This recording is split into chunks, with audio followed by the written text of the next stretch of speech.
Welcome to Backpacker Radio, presented by the Trek. Today is January 1st. There's probably other holidays I could mention, but it's also National Hangover Day. That's fitting.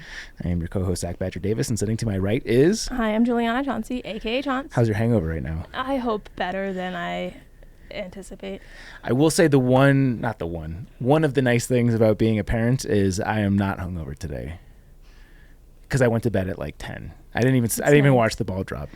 Well, New Year's Eve confuses me out here because I'm used to the ball dropping at midnight, as it should, and the ball drops at 10 p.m. because we're not in New York. Is there a ball in Denver? Somewhere there's a No, ball. they replay it. Yeah. Which isn't the same. Right. But it is very confusing. I feel like every time zone deserves its own ball. Yeah. We need a mountain time ball. Okay. They just roll it down. Yeah, Boulder. 70. Yeah, exactly. Happy New Year, guys. Yeah, it smashes an elk, and then we're 2024. So yeah, happy 2024 to everyone. I hope that this is the best one until the next one. The reminder's been kind. Yes, we just wrapped a Patreon episode. Sure did. If you want to support the show in an additional way and get some bonus content, on the first Wednesday of every month, we do a bonus episode, as we just wrapped. We called some of our favorite people, aka Patreon supporters, and there were some fun chats on this one. We learned about one of our Patreon supporters danced with Johnny Cash. Yeah. Has his signature on the bottom of her shoe. It was one of those, like, I like you, come dance with me on the stage. But type not things. in that way. I had to clarify. Did you not get that? He liked her dress. But it wasn't in that way. Just because his wife was there. I saw the movie. Okay. Reese Witherspoon she's legit. Is she the one that played June? Yeah. I haven't seen that in ages. Yeah. So there were fun stories. I think we'll probably bring this format back. So if you guys want to get involved and toss your digits into our spreadsheet, we'd be happy to give you a buzz. Other note is, yes, if you're through hiking in 2024 and you want your journey featured on a large platform, the Trek is accepting bloggers currently, rolling admission. So if you're doing a hike later in the year too, we will gladly take you. And last but not least, I think we're still doing our BPR merch, the Stay Feral in the light print. Yeah, that's the one with the white screen printing and the colored cloth garment. The text is white. Oh, actually, the more important thing is we've got 2 weeks left of our book bundle. Yes. We recorded a fun ad. I listened back to it. Was it any good? I'm going to say that the whiskey was working earlier than you thought. No, I remember not being able to read those words, but I think it was because we kept doing it over and over. Yeah. Because I was getting mad at myself. Yeah. Because I just couldn't get the words out. You have probably already heard the ad that we're referencing at the top of this episode, so maybe they got a good chuckle out of it already, but let's just say several takes were involved. Did you use the best take, right? I did, yeah. We did 12 takes. If you used one where I can't pronounce the words, I'm going to be mad. It took more slicing and dicing than I was anticipating. Well, because at the time I'm like, these are all money. I don't know why we keep doing this. I literally stopped you after one, and I was like, the second half of this one is gold. The second half of this one was flawless on both of our ends. And we started to re-record the beginning. You're like, let's just do the whole thing again because we're never going to find this. Yeah. Well, and not to throw you under the bus because I had a couple of slip-ups myself, but yeah, that was fun. Yeah. Cool. All right, let's not beat around the bush anymore. We've got a fun interview in studio, and this is none other than Lauren Roerick. Did I say that correctly? You did. Thank you for having an easy name. Who is a long-distance backpacker, thru-hiker, and outdoor filmmaker. Lauren has hiked the PCT Colorado Trail, Sunshine Coast Trail, and most recently, the Hexatrek in France. Very excited to learn all about this. Lauren vlogs and creates educational outdoor content for women in the outdoors. Lauren, thank you so much for joining us here on Backpacker Radio. Thanks for having me. First and foremost, I should know this, and maybe I do know this and I forgot. What is your trail name? My trail name is Long Way. Long Way. And what's the story there? Oh, just my life in general. Yeah? No. No shortcuts involved? Yeah, right. But really, I was part of that whole 2020 PCT disaster, along with the rest of the world being part of a global pandemic, right? Yeah. So started in 2020, made it 150 miles, got off trail, and then the next year started Southbound, and I live in Vancouver, but because the borders were still closed, I ended up having to fly into Seattle, get out to Harts Pass, get a ride up, and then ended up doing the border tag basically twice because of so much snow. So I got nearly to the border on the alternate, got like trapped, had to turn around, go back to Hart's Pass, wait a couple days till the snow melted, and then go the regular way on the PCT to actually tag the border. So I was just doing extra credit miles all day long. And then the whole long way just kind of continued for the entirety of my thru hiking career. I just take the long way. Sure. In a normal year, you probably could have just walked out your front door and just hiked south on the exactly. PCT. I'm like, I am so close, and yet I'm taking this ridiculous alternate to just, even start making positive miles. Sure. Yeah. PCT Sobo power. That's a good way to do it. Yeah. I also have a note here that you've lived in both Taiwan and Germany. True. Yes. Tell us about that. I know that's a big question. Yeah. So you can start with one of the two. But right. So I lived in Taiwan for 3.5 years, I guess from 2011 to like 2014 or something like that. I originally went to teach English, and teaching children is not my calling. More power to anyone who has that kind of patience. I don't. So I was teaching English for about a year, and then was studying Chinese, and then ended up just doing my undergrad there, because Taiwan and Canada are like friends. They have some nice relations, so I got like a full ride scholarship to go do an international business degree in like an English-Chinese hybrid program. So I stayed out there for that, and then So do you speak, what is it, Cantonese? Mandarin. Mandarin? Yeah. How much, are you fluent? I was while I was there, yeah. Damn, I mean, a that's lot of my wild. classes were in Mandarin, which was terrifying. I know that's not an easy language to pick up. No, especially the reading and writing. I sort of just, you learn 1,000 characters, and then you're kind of like, okay, that's enough. And I could write my papers in English for all my classes, so I was like, okay, that's good enough. Do you speak other languages? I have been working on French. Yeah. Is that required in Canada? No, weirdly, because I grew up in Alberta, which is basically like the Texas of Canada. they don't think so highly of French generally, and it was just not part of my education system. We do it from like grade 4 to like 7 or something, and then they're like, yeah, that's enough French, 100 nouns, congratulations. Where in Alberta are you? Lethbridge. It's like an hour north of the U.S. border, kind of just in the prairies. I might have, well, depending on where, I could have driven near it. You probably drove through I drove up through Montana to the Calgary, Edmonton area. You would have gone right like through Red it then. Deer. Yeah. Yeah. But it was fun because we were talking about stereotypical Canadian before we started recording. The amount, because I did this in the winter, of backyard hockey rinks. Oh yeah. It's everywhere. Every inch of grass that you guys have that's not road, someone has turned into a hockey rink in the winter. Yeah, like my elementary school, the front yard in the winter, we turned into like a little ice rink that kids could just skate around on. I still can't really ice skate, but the option was available. That answers my question. I was going to ask if you played hockey, but no, I played rugby, not hockey. I like. Did you hear the no there? No. No. Oh, no. You caught me. We'll be calling it out all episode. Yeah. You mentioned that Alberta is the Texas of Canada. It reminds me of a funny joke I heard one time, that the way that the rest of the U.S. looks at Texas is the way that the rest of the world looks at America. Yeah. That makes sense. Yeah. And what about living in Germany? Yeah, so I moved to Berlin right out of Taiwan, and I worked at an aerospace company as like a marketing communications manager for a few years, and I love Berlin. I am always wanting to get back there. I got there. I went for a week or so after the trail, the Hexatrek, which was nice to go back and visit. But yeah, I was there for a few years, and it's a super cool city. I don't know if you guys have been to Berlin yet. I've heard it's very futuristic. It's such modern, an interesting. No?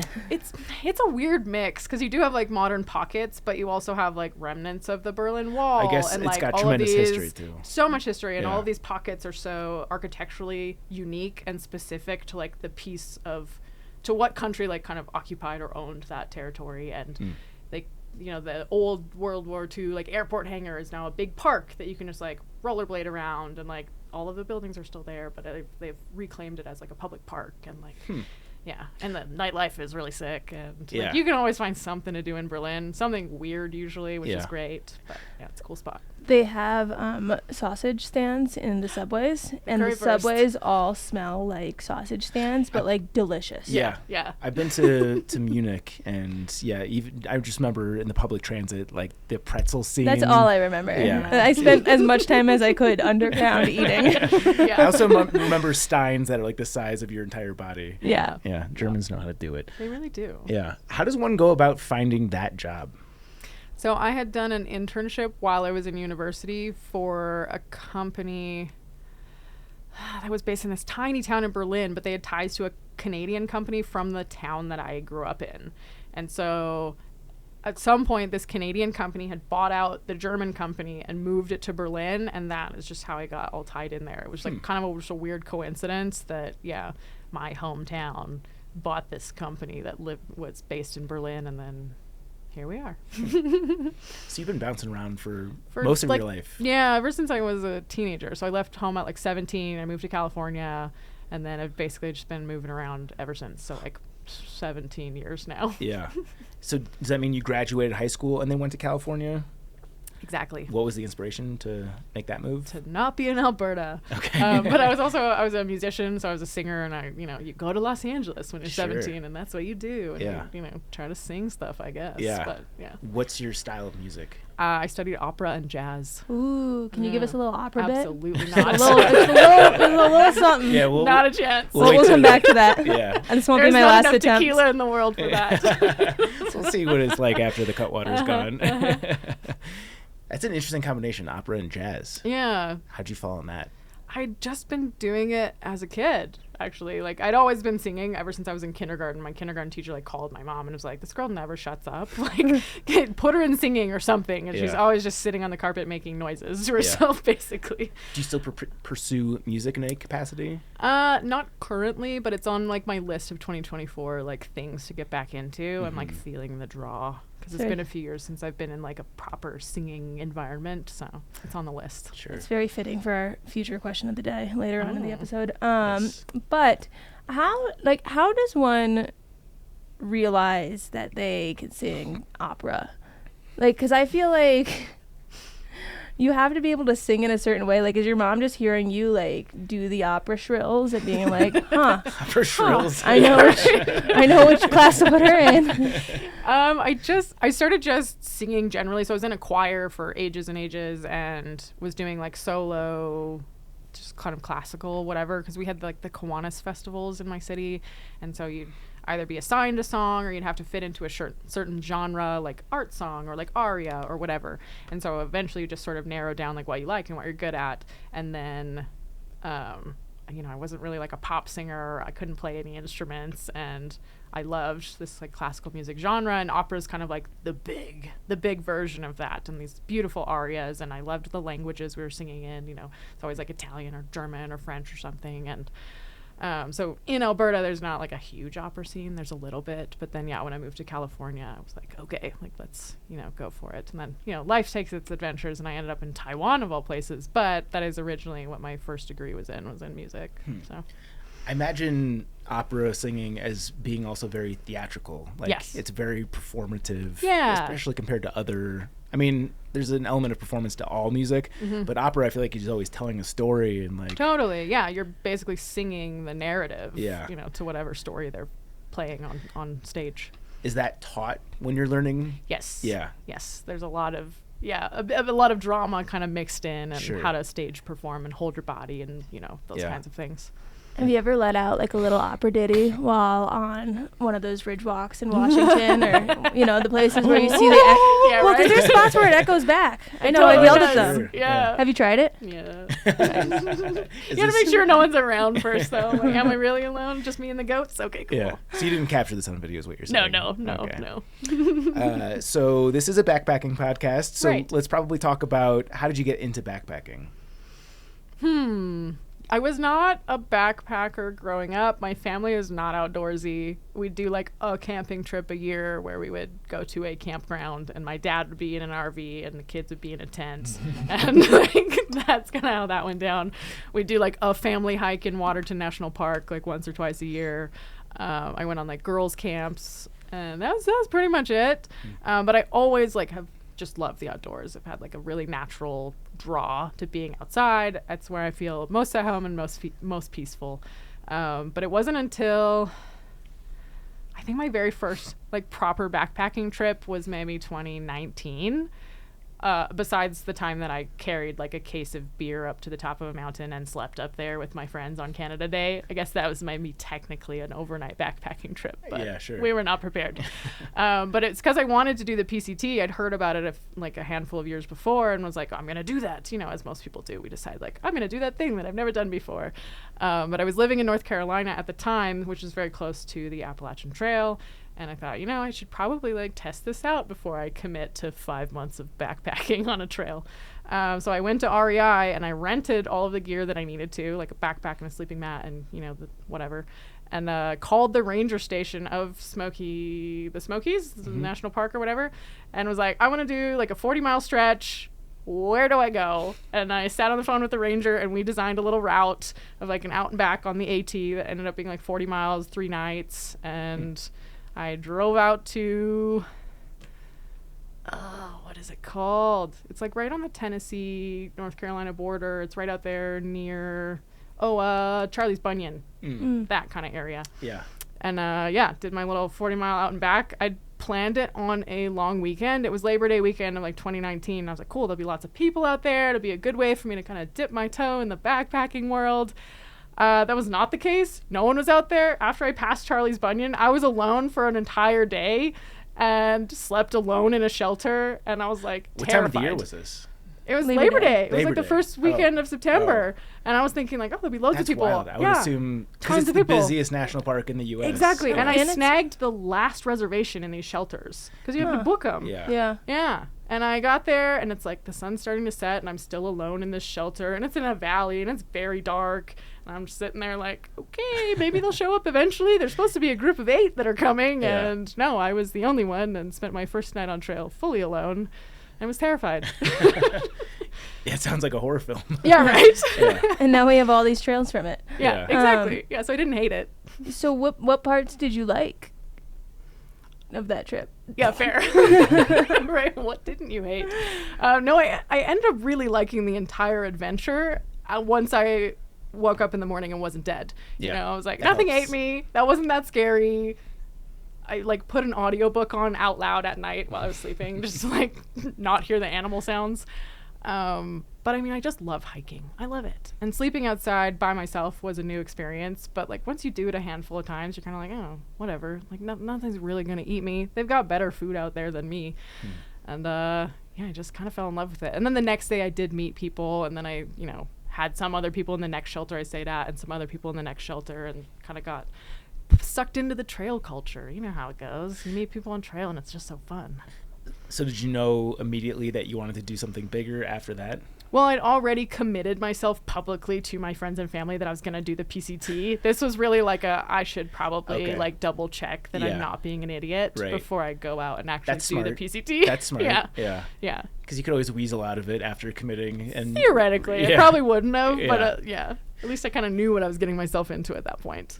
So we already went over the clusterfuck it was to get to the starting point on the PCT 2021. Yeah. How'd you decide on Southbound? Because for a first thru hike, most people are going to go northbound for the social community, and it's just generally easier. You got a longer time window. Yeah. How'd you decide on Southbound?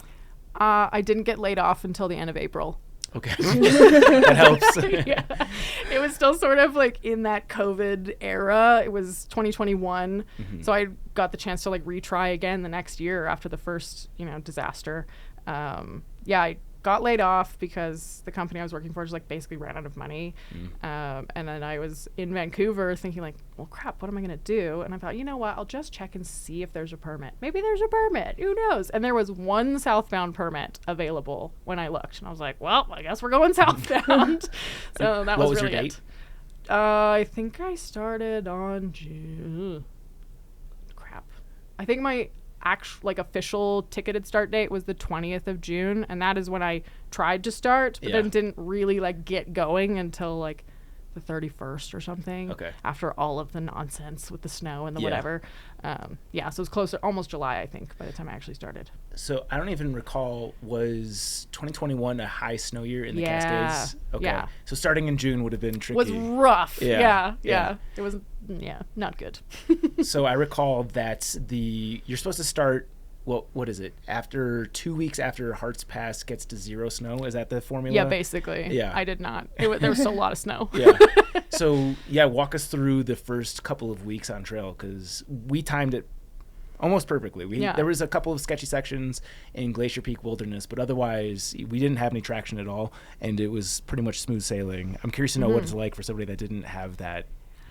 Yeah, so it was weird how quickly it changed, because there was tons and tons of snow when I started, and then there was the heat dome.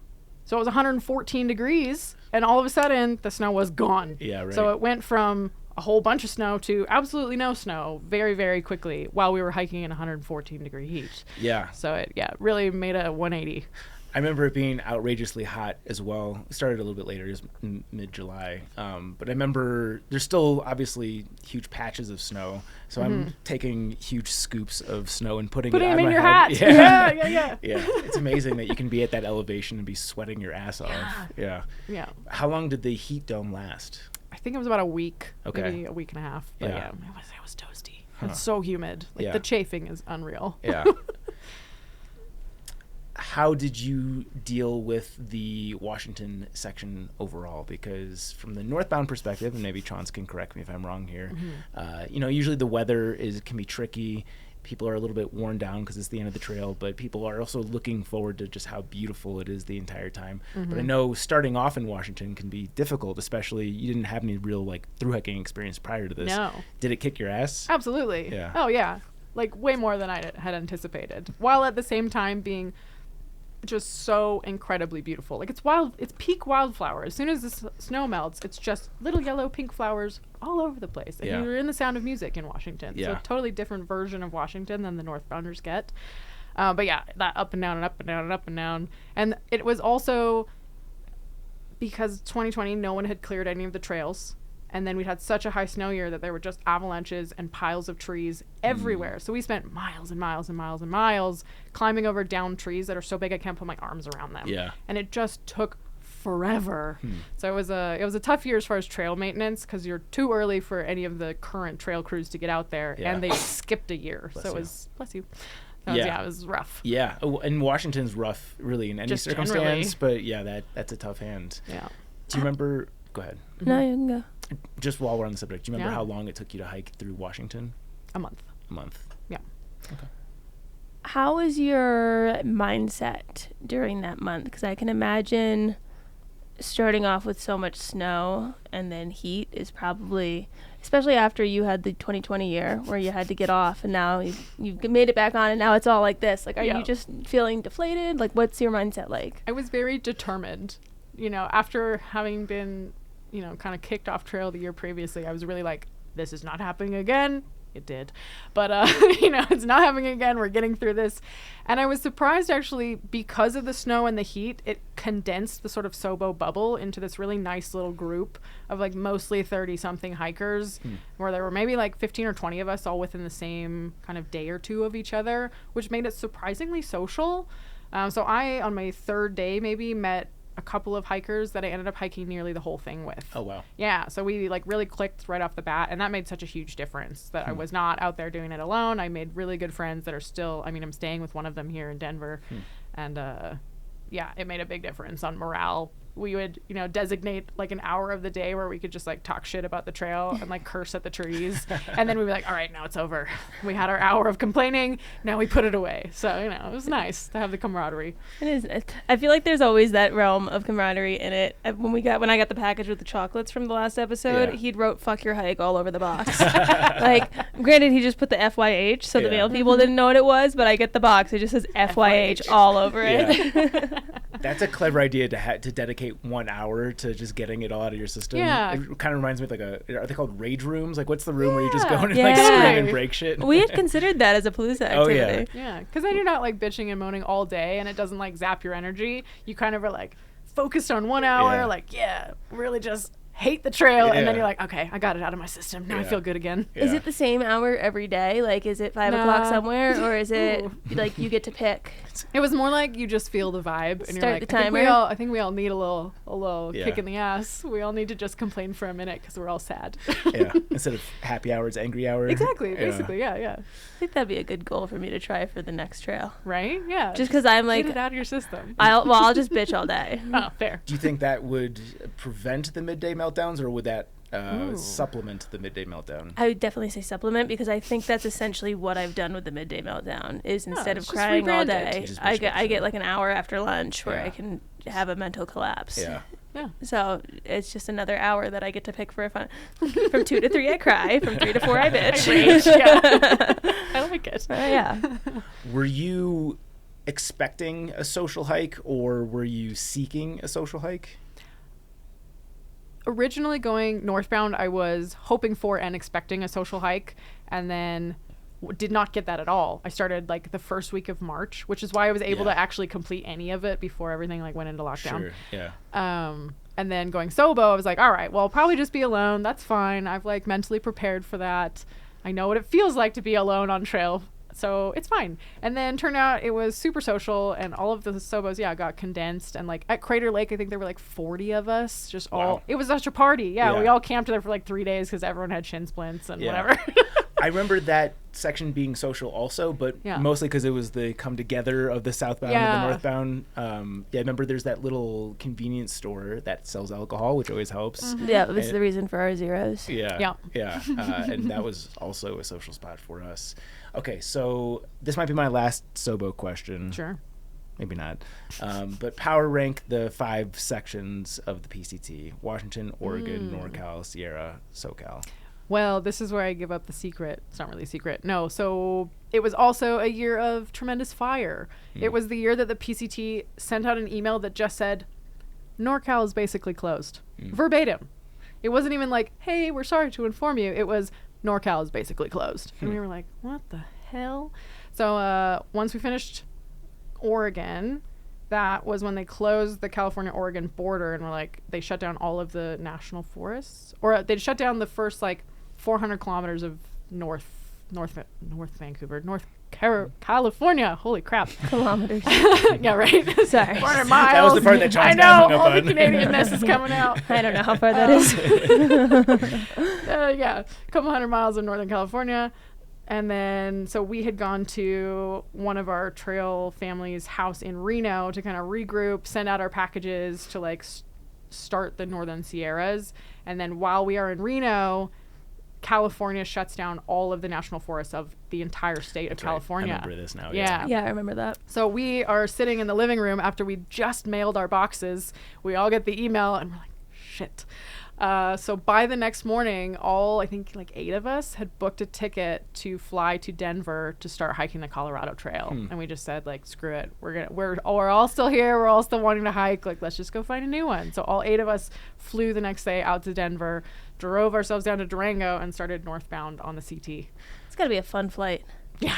Because we're all so Alcohol hiker trash was too. consumed, Oh yeah, we took shots for And breakfast. probably like in the airport. reconciling, getting re-excited. Yeah, because we're all devastated because we're like, we don't know when the PCT is gonna open, or if it will, or like, is this the end? And we're losing people because not everyone's coming to Colorado, and it was a mess. That's also the value of having it be a social hike, because I feel like getting the news that basically the entire trail is closing down and then not having and being other hikers, alone would have been devastating. Devastating. Also, probably so easy to throw in the towel. 100%, especially after you've just been dealt bad news the year before. Yeah, it's just like okay, apparently it's a sign. hiking It's sucks. a sign. Yeah, right. So Colorado Trail, did that happen without a hitch? It did. It was excellent. I think the 8 of us that started it, by the end there were like 3 of us left because not everyone was like really having the best time. I don't know, just because kind of the dream dies a little.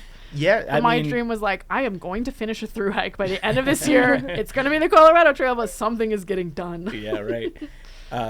And obviously you didn't start with the expectation of doing the Colorado Trail at all. How was it just doing it as kind of a spur of the moment thing? I loved it. It's so beautiful, and I had no expectations, and I'd done no research. I really just showed up in Durango and was like, let's go. Yeah. But it's awesome. You guys have a really cool state. It's stunning. We are very lucky to have that in our backyard, because for like that duration of trail, there's not a better one as far as I'm concerned. Yeah, it's also nice because like it's kind of a condensed PCT. Yeah. You get a lot of different vibes throughout it, even though it's only 500 miles. What were your standout stretches when you were on the Colorado Trail? So the season that we ended up going, so I think we started like first week of September and we finished right October 6th or something. So it was the aspens were all golden, and we got to watch the entirety of the color change all the way through September, which was incredible. It was so pretty out there, and we got a little bit of snow on the end and no thunderstorms. So I think that was like the perfect time to hike the Colorado Trail. We just had perfect weather the whole time. It was really lucky. For all the crap that had gone wrong before, we were like, oh, okay, we get a little bit of a break from like the universe trying to kill us or something. Yeah.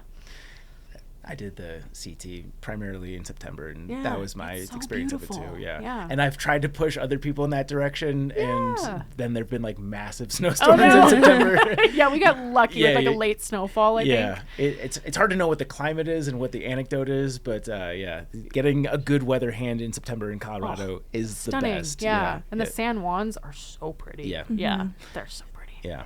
So CT September to October, do you go home from there, or what does it did. do? Yeah, I ended up going back to Canada. So it was late, and the things were weird. Yeah. The PCT had sort of, taken a back seat in my heart at that point. Sure. So what was your total mileage on that year then? I think it ended up being about 1,500 miles. 1,500 miles? Yeah. That's a good year. Yeah, it was pretty good. I know, in real life, that's an excellent year of Yeah. backpacking. When you're, like, aiming to do the PCT, you're like, Yeah. we only did 1,500 miles. Yeah. But were you disappointed when you got home? Because obviously you set out with the goal of doing the PCT. The CT is an awesome consolation, but did you go home with disappointment? Not really. No, by the time I'd finished the CT, I was feeling really pretty good about it. I therapized myself on trail. I was like, it's okay. This is what happens. And it's truly out of my control, right? I cannot predict, kind of you can predict that California is going to be on fire. That's sort of what happens. Sure. But you couldn't predict that every national forest would close or that like every mile of the PCT basically is off limits. Yeah. So by the end of it, I felt pretty good about it and was like, okay, we can put that aside for now. And I noticed that on the list of hikes you've done, the PCT has not been one of the ones that has followed up this year. So has that been something where now you kind of feel satisfied with what you did on it, or are you hoping to go back at any point, or is it now just like, I got a feel for that, let's do other trails? Yeah, I go back and forth a little bit, but mostly it's kind of put to bed. At some point, if the opportunity arises and it is a really good weather year or whatever, and I feel like, ooh, this is the time to do the PCT, and the stars perfectly align, I'd be like, okay, yeah, why not? But now that I've kind of experienced international trails, and there's so many other countries and places that are putting together these beautiful, beautiful routes, I'm kind of like, meh, we've been kind of been there, done that. If it happened to perfectly align, I might hop back on and do it, but I feel pretty satisfied with it. I want to go deep on the Hexatrek, but before I do, I'm just curious to know, you said you started the CT with 8 people? Yeah. And it ended with 3? Yeah, so we were on the top of San Luis, which is like a 14er that we kind of tacked onto the CT because it's like an extra mile or something. So we're standing on the top, and we got cell service. And as we're standing there, people start getting that email that comes in from the PCTA that's like, oh, we've reopened like the Sierras and South, basically. So half of the people we were with at that moment left the trail. They hiked backwards like 4 miles off the trail to get on a plane. There was a trailhead like 4 miles back. They went back, found a hitch, and started working their way back to the Sierras that day. They're like, we just have enough time to get through before the snow. So they were like, poof, I'm gone. And Did they end up finishing? The Sierra section, yes. I'm not sure how many of them actually finished all the way to the border. I think like 3 of them maybe did out of the 4, which is actually pretty good. Yeah. But at that point, I'd really committed to just finishing the CT, and I was like, you know what? It's fine. I'm here. Yeah, I don't want to jump around because, like, what if, there's still more fires, and there's still going to be stuff you're going to have to reroute, and it's so late in the season, and blah, blah, blah. Yeah. And I was having a good time on the CT. I was having a great time. Yeah. Let's keep going. Sure. Well, I will say, as someone who went back and did the Sierra separately as the JMT, wouldn't have traded that for the world. Like, in the moment, hated that was how it went, but to do the JMT and the Sierra portion in, like, the best month, and have more time because you're not stressing the weather window or I would recommend that part. Yeah. Absolutely. Yeah, and I'm not a purist. I can't get behind the whole I got opinions, you know. Go on, give us some. I mean, do every available footstep, sure, whatever, but like I'm not going to backtrack across the road to make sure I connect all of my steps. You know, if I miss a kilometer here or there, I'm not mad about it. It is what it is. I'm there for the journey, not necessarily this like perfect line all the way across. Yeah. And there's probably not such thing as a perfect line in the No, PCT. especially on the Yeah. PCT. It's basically impossible. Yeah. I'm just out there to have a good time Yeah. and like be in the See some woods. shit. That's Yeah. what I like. Yeah. That's Through hiking is a means to an end. Yeah. totally. I'm pretty sure we talked about the Sunshine Coast Trail in the past, but let's haven't we? I mean, I was gonna ask what it is, but sure, we might have. Would be Who's- We've done the surprised. Oregon Who's coast. the gal that hiked with her dog who lives out of her van? I think she did the Sunshine. Anyways, They start to blur together. yeah. It's been 6 years. A lot of mimosas have been consumed since Yeah, then. right. For anyone who didn't listen to that episode, Yeah. what's the Sunshine Coast Trail? So the Sunshine Coast is a portion of BC that is on the coastline. It's a couple hours north of Vancouver. You have to take 2 ferries to get up there. It's 180 kilometers that kind of works its way along the coast and up through the mountains near the Sunshine Coast. And it's stunning. It's beautiful. It's kind of rainforesty, kind of coastal, a lot of bears, a lot of wildlife. It's really, really beautiful. Is this on Vancouver Island or is it on the? It's on the mainland. Okay. Yeah. So I think the only difficult, not the only difficult, it's like a pretty challenging hike. I think it's 8,000 meters of elevation over the 180 kilometers. So it's pretty good. The cool thing is that it's hut to hut. So you don't have to bring a tent if you don't want to. Oh. Yeah. So Did they you? built these. I brought a tarp as like a backup because the shelters are not always in a place where I want my mileage to be. Sure. Based on, I was on a pretty tight time crunch. I was with a friend who needed to catch a flight. So we were like, Running. we were hustling. Yeah. But yeah, they've built these beautiful, like full on, could barely call it a hut. It's nearly like a cabin, and they're gorgeous. And they're every like 15 or so kilometers, but they're 2 stories. The bottom is like for your gear and for cooking, and the upper level is like a loft for sleeping. They're all enclosed. You can use them year round. Are they free? They're free, and there's no permitting. It's first come, first serve. Yeah, they're gorgeous. That's awesome. And they've all got bear boxes. They've all got outhouses, and they've just done a really good job with the infrastructure, and it's such a beautiful hike. When's the best time of year to do it?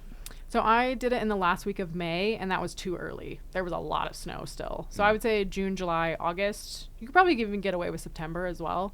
So your kind of typical summer season. Are there bugs in the summer months? Yeah, there were a lot of mosquitoes. Yeah. Yeah. All right. So when does the mosquito season end? Yeah, that's important. That I don't actually know, to Okay. be honest. You're probably August, September. Yeah, the closer you get to fall, the fewer bugs you're going to get. Yeah. Okay. Yeah. Before we move on to the Hexatrek, any other hidden gems in the BC area for long distance trails that people should have on their radar?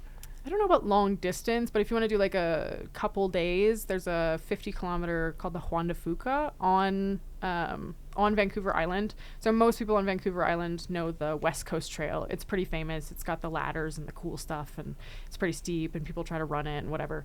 But it's really difficult to get permits now. The West Coast Trail? West Coast Trail, yeah. So it's on the island. But the Juan de Fuca is basically the same thing, but you don't need a permit, and almost no one does it.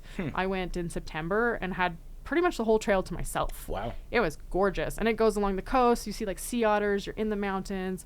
There's seals and whales off the coast. Damn. It's so beautiful. That's I super like cool. otters. Yeah, otters are so so cute. They're my cute. favorite animal. Yeah. They're so cute. You had me at all the wildlife. Yeah, Yeah. right? Yeah, it's incredible. Seeing whales. Minus the mountain lions. Yeah. That's what we talked about beforehand. Vancouver Island has the we can highest, get rid of those. Yeah. highest density of mountain lions in the world. But like a crazy number. It's Yeah. like of like because it talked about when I was reading about it how many Canada has versus the rest of the world, and then of the percentage Canada has, like 96%, like some Yeah. crazy number is Vancouver Island. Yeah. Interesting. They just Have there been any incidents that you're aware of cat to human interaction? I mean, every once in a while you hear something, but it's usually either like a dog or a child. Yeah. You know, they're not really interested in fully adult grown human beings, Sure. right? Because we're big and we're kind of obnoxious. Yeah. I was reading about it after doing the Vancouver Island Yeah. hike because it was after I got back, so I was like, what were the chances What were of my me getting odds? eaten? Yeah. And a lot of the stories were mainly kids on beaches Yeah. getting just plucked off. Yeah. Quick fact check. It was episode 59, so I can't believe you don't remember it. Oh, yeah. Shame on me. Years I'm ago. fired. It's like 200 episodes Yeah, ago. no kidding. Yeah. Yeah. Okay. So Hexatrek. This is the main Yeah. event. I am so curious about this trail. I tracked your hike just on social with all the photos that you shared. Honestly, looked like a dream. Yeah. Let's start off with the introduction. Like, where does it start? Where does it end? Distance, all that good stuff. Yeah. So it is the, I guess, kind of only through hike now that goes across the entirety of France, pretty much. So it starts at the German border on the north part of France in Alsace and works its way south, hooks into Switzerland for a minute, goes through all of the Alps, down through this kind of weird gorge section, and then eventually ends at the Atlantic Ocean after going through the Pyrenees. It's 3,000 kilometers long, which is something like 1,900 miles, from what I understand. Thank you for speaking our Yeah, language. I try to remember the conversion. Thank you. Yeah. And yeah, it is super diverse. There's loads of different kinds of landscapes. Yeah, you technically go through 5 different countries if you're like doing all of the alternates. So you get a little bit, like you're at the German border, so you start there, you go into Switzerland, you're in France, of course. You go through Andorra, you actually through hike across Andorra, which I didn't really realize was its own country until like semi-recently, which is, you know, my North Americanness showing. And then you go through Spain for a few hundred kilometers, and then, yeah, you end in France, right close to the Spanish border. And this was conceived recently, correct? Yes, so this is only the 2nd year of existence, basically. Okay. So when I hear new trail, I think of something that is entirely underdeveloped, road walking, bushwhacking, that sort of thing, no infrastructure. Was that your experience at all? Not at all. No. The cool thing about France in general is it has an incredible existing trail system. Like they've done a really beautiful job. Like all the GR trails, I think they're pretty like world famous at this point. Yeah.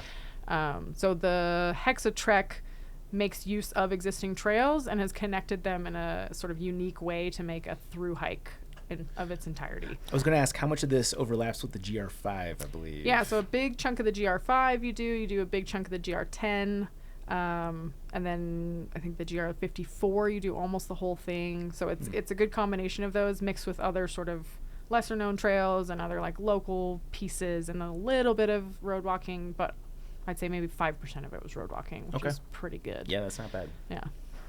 Is it Hexatreks because it's these 6 different stages? Yeah, that's a good question. It's Hex partly is 6, that, right? It It's is. hexagon. So France itself is kind of in a 6-sided hexagonal shape. So they call it the hexagon as like a nickname. So France is shaped that way, and it's also divided into 6 stages. So yes, the Hexatrek, it's the six hike.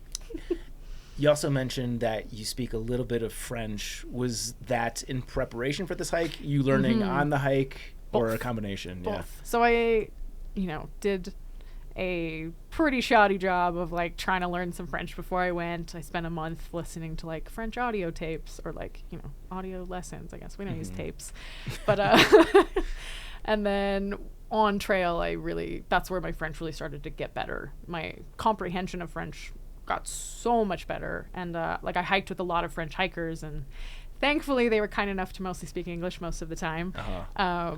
But it also, we're doing life in French, which is nice. So you go into a town, you speak French with everyone. So I got pretty good at like the hiking words and like how to explain what I'm doing and ask for directions and get people to help me with food and hitchhiking and whatever. Yeah. So.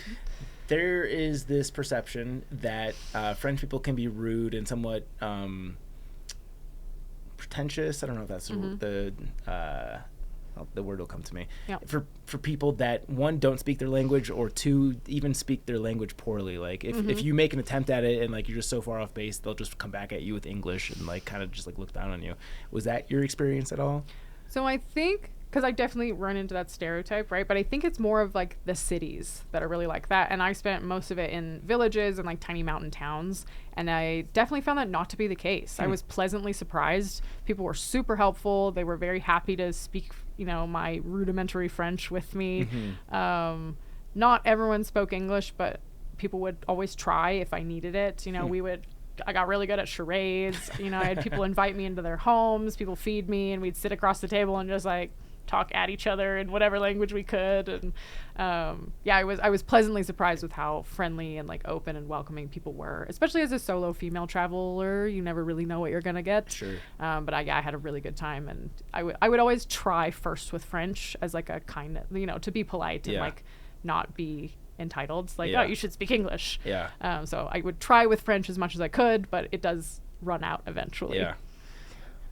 What is it like from town to town? Like how many days are you going between towns? How many kilometers are you going between towns? It varies really wildly. So the northern, I think he's trying to get your cup. The first, I'd say like 700 kilometers, you're pretty close to towns sort of every couple of days. You'll have something accessible. And towns vary wildly in definition as well. Like a town might be, or a village might be like 7 houses and someone like sells cheese out of their basement or something. Pause right there real quick. When you say the first 700, are you talking starting from the southwest or from the northeast? From the northeast. Okay. Yeah. So I went southbound, so started at the German border and worked my way, southwest. Okay. Not to sidetrack you too much, but is that, I know it's so new, is that the direction that most people go? The few people have gone? Yes. Most people do it southbound, but it's very easily done in either direction. Okay. Yeah. It's a good trail either way, and it doesn't really change your weather window, which is cool. Yeah. Yep. Sorry, I didn't want to detract from John's question. No, that was, I just wanted to catch up on that part. Yeah, Okay. so I'd say typical food carries, for instance, were between 2 and 5 days. Got it. So a little bit shorter than the PCT. Yeah. And you could typically like find somewhere to like grab a Coca-Cola or something, you know, in the middle, which is nice. How did this trail fall on your radar? And it's also notable that it's a pretty big adventure leap from going from something like attempting the PCT, turning into the Colorado Trail, doing a trail pretty much in your backyard, to just going to Europe, that a trail that very few people have done in a country where you barely speak the language. Yep. Like, that's a pretty big leap. So I guess that's a 2-part question. One is, how did the trail fall on your radar? And 2, what was the thought process into going into such like a big leap logistically? Yeah.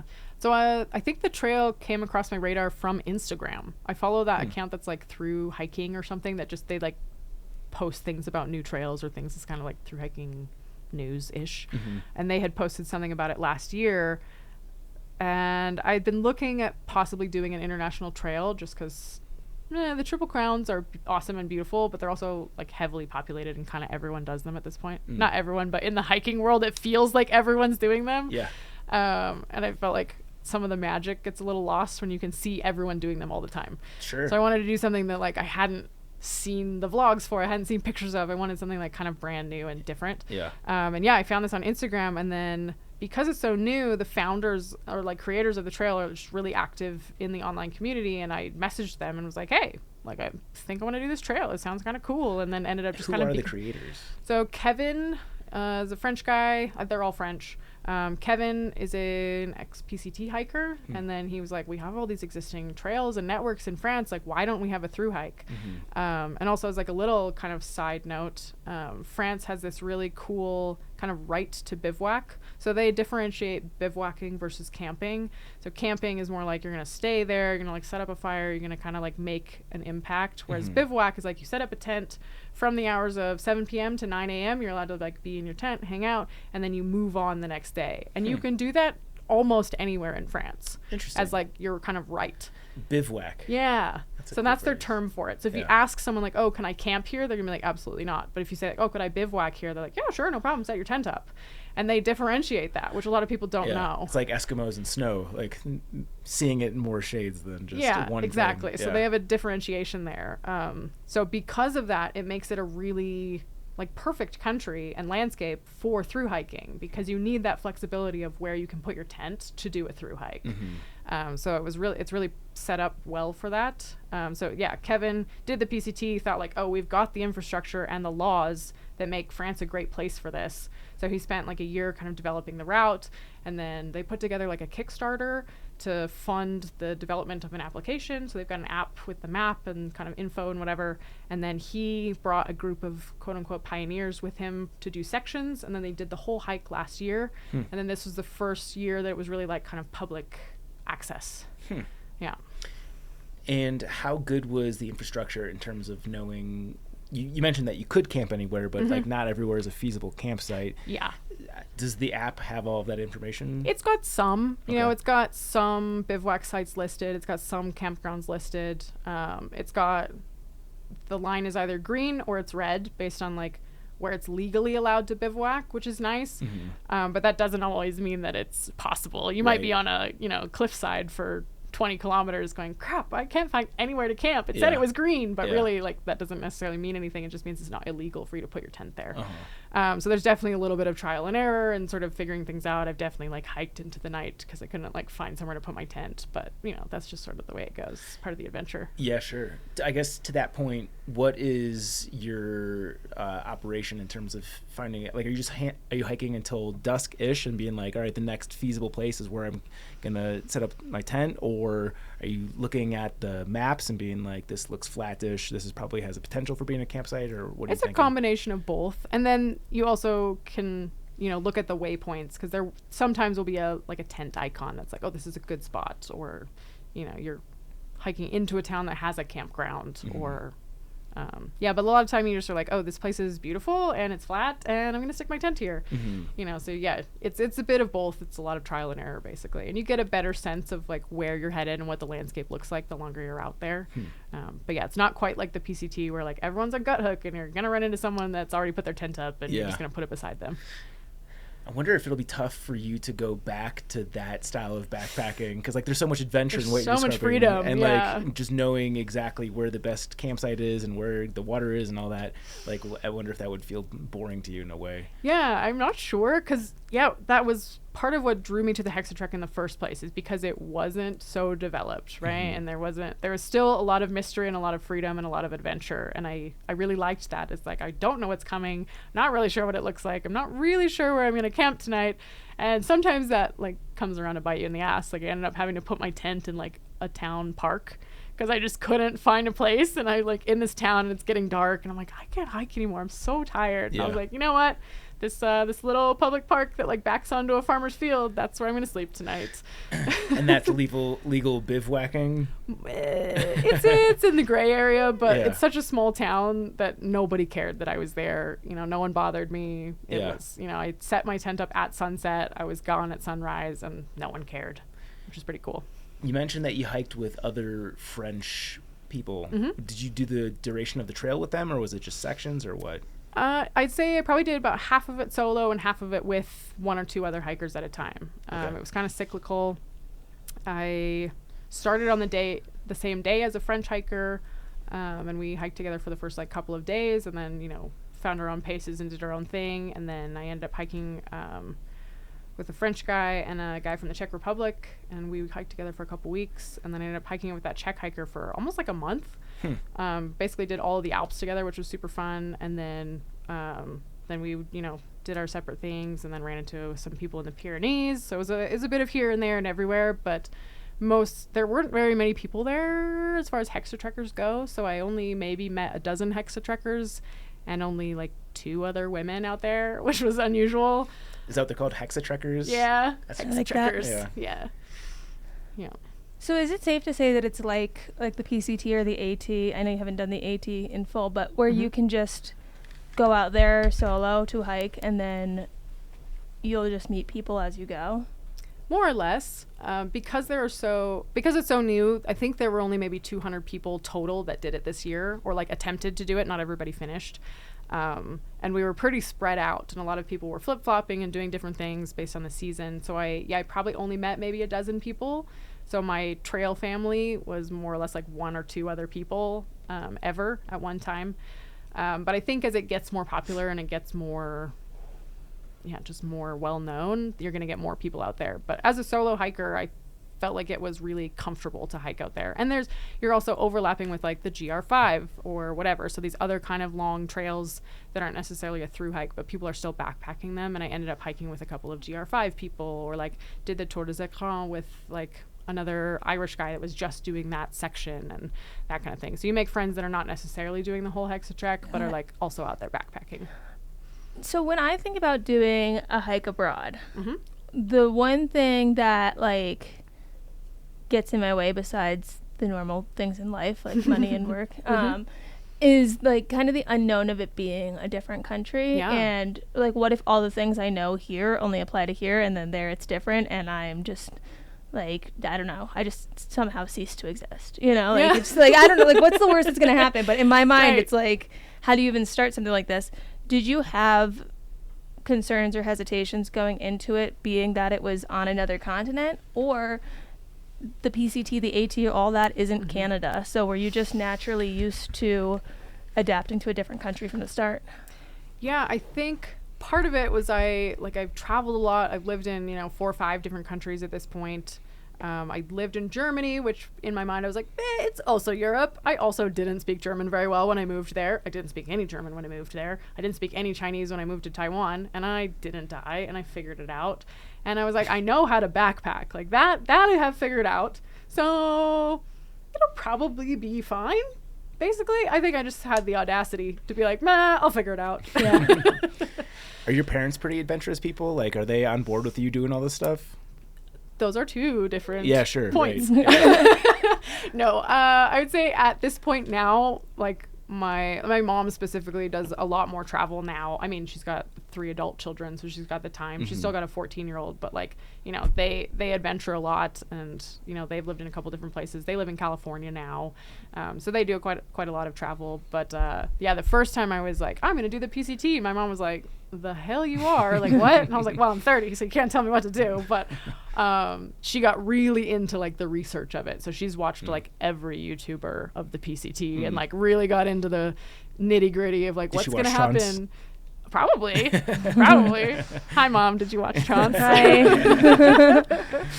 So she got really involved in like, what is it going to look like? And she was pretty nervous, and that's why I have the Garmin InReach. That was a Christmas gift. Like, please don't die. And if you do, tell me where your body is. Have you carried that on all of your hikes? I have, yeah. It's nice to have. It is. It's nice as a backup, and sure. just to not feel like you're going to get stuck somewhere. Yeah.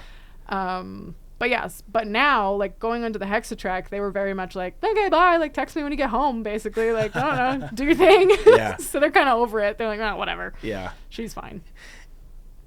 Compare the backcountry experience. I know you didn't do the full PCTA. I guess you could lump in the Colorado Trail if you wanted to, too, of the Hexatrek versus PCT, CT. We obviously know those 2 trails very well. Just know what I've seen through various photos and videos of the Hexatrek. How remote does it feel? How backcountry? Give us that vibe. Yeah, it really depends on the section. Like the Northern Alps are very popular, right? You go through Chamonix, you're doing part of the Tour de Mont Blanc. So that particular section is very populated, and you run into tons of backpackers and lots of infrastructure. And then, on the flip side, in the Pyrenees, I really felt like I was the only person out there, like on another planet. One of the really cool things that they have are refuges, which are like little huts of varying degrees of luxury and convenience, kind of scattered throughout the mountains.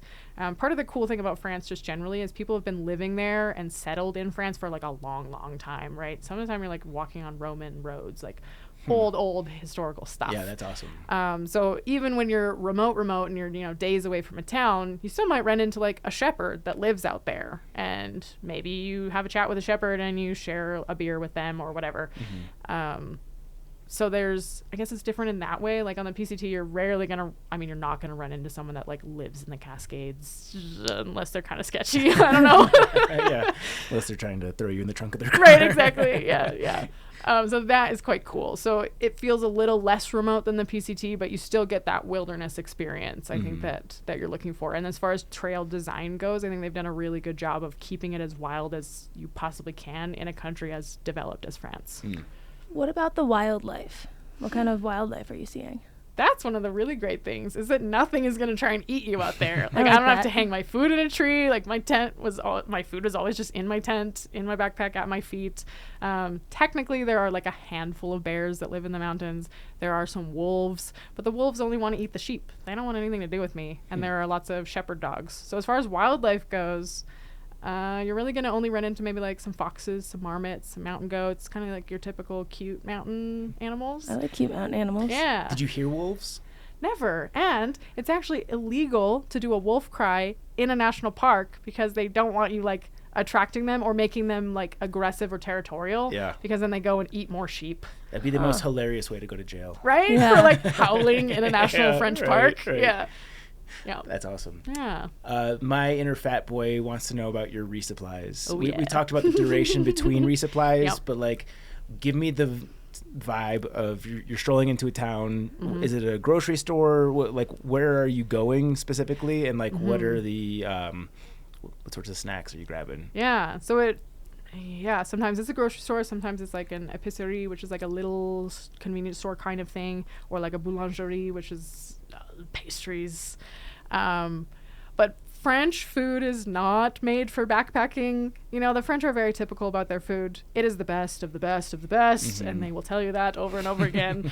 So they're very particular, and every region has its own type of wine, its own type of cheese, its own like type of cured meat, its own type of bread, and they're very proud of it and very particular.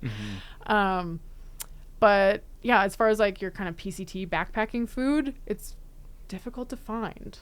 You know, so they do have ramen pretty much anywhere, which is nice. I eat a lot of ramen. But like tuna packets, I carried cans of tuna or like cans of vegetables. Things are generally heavier.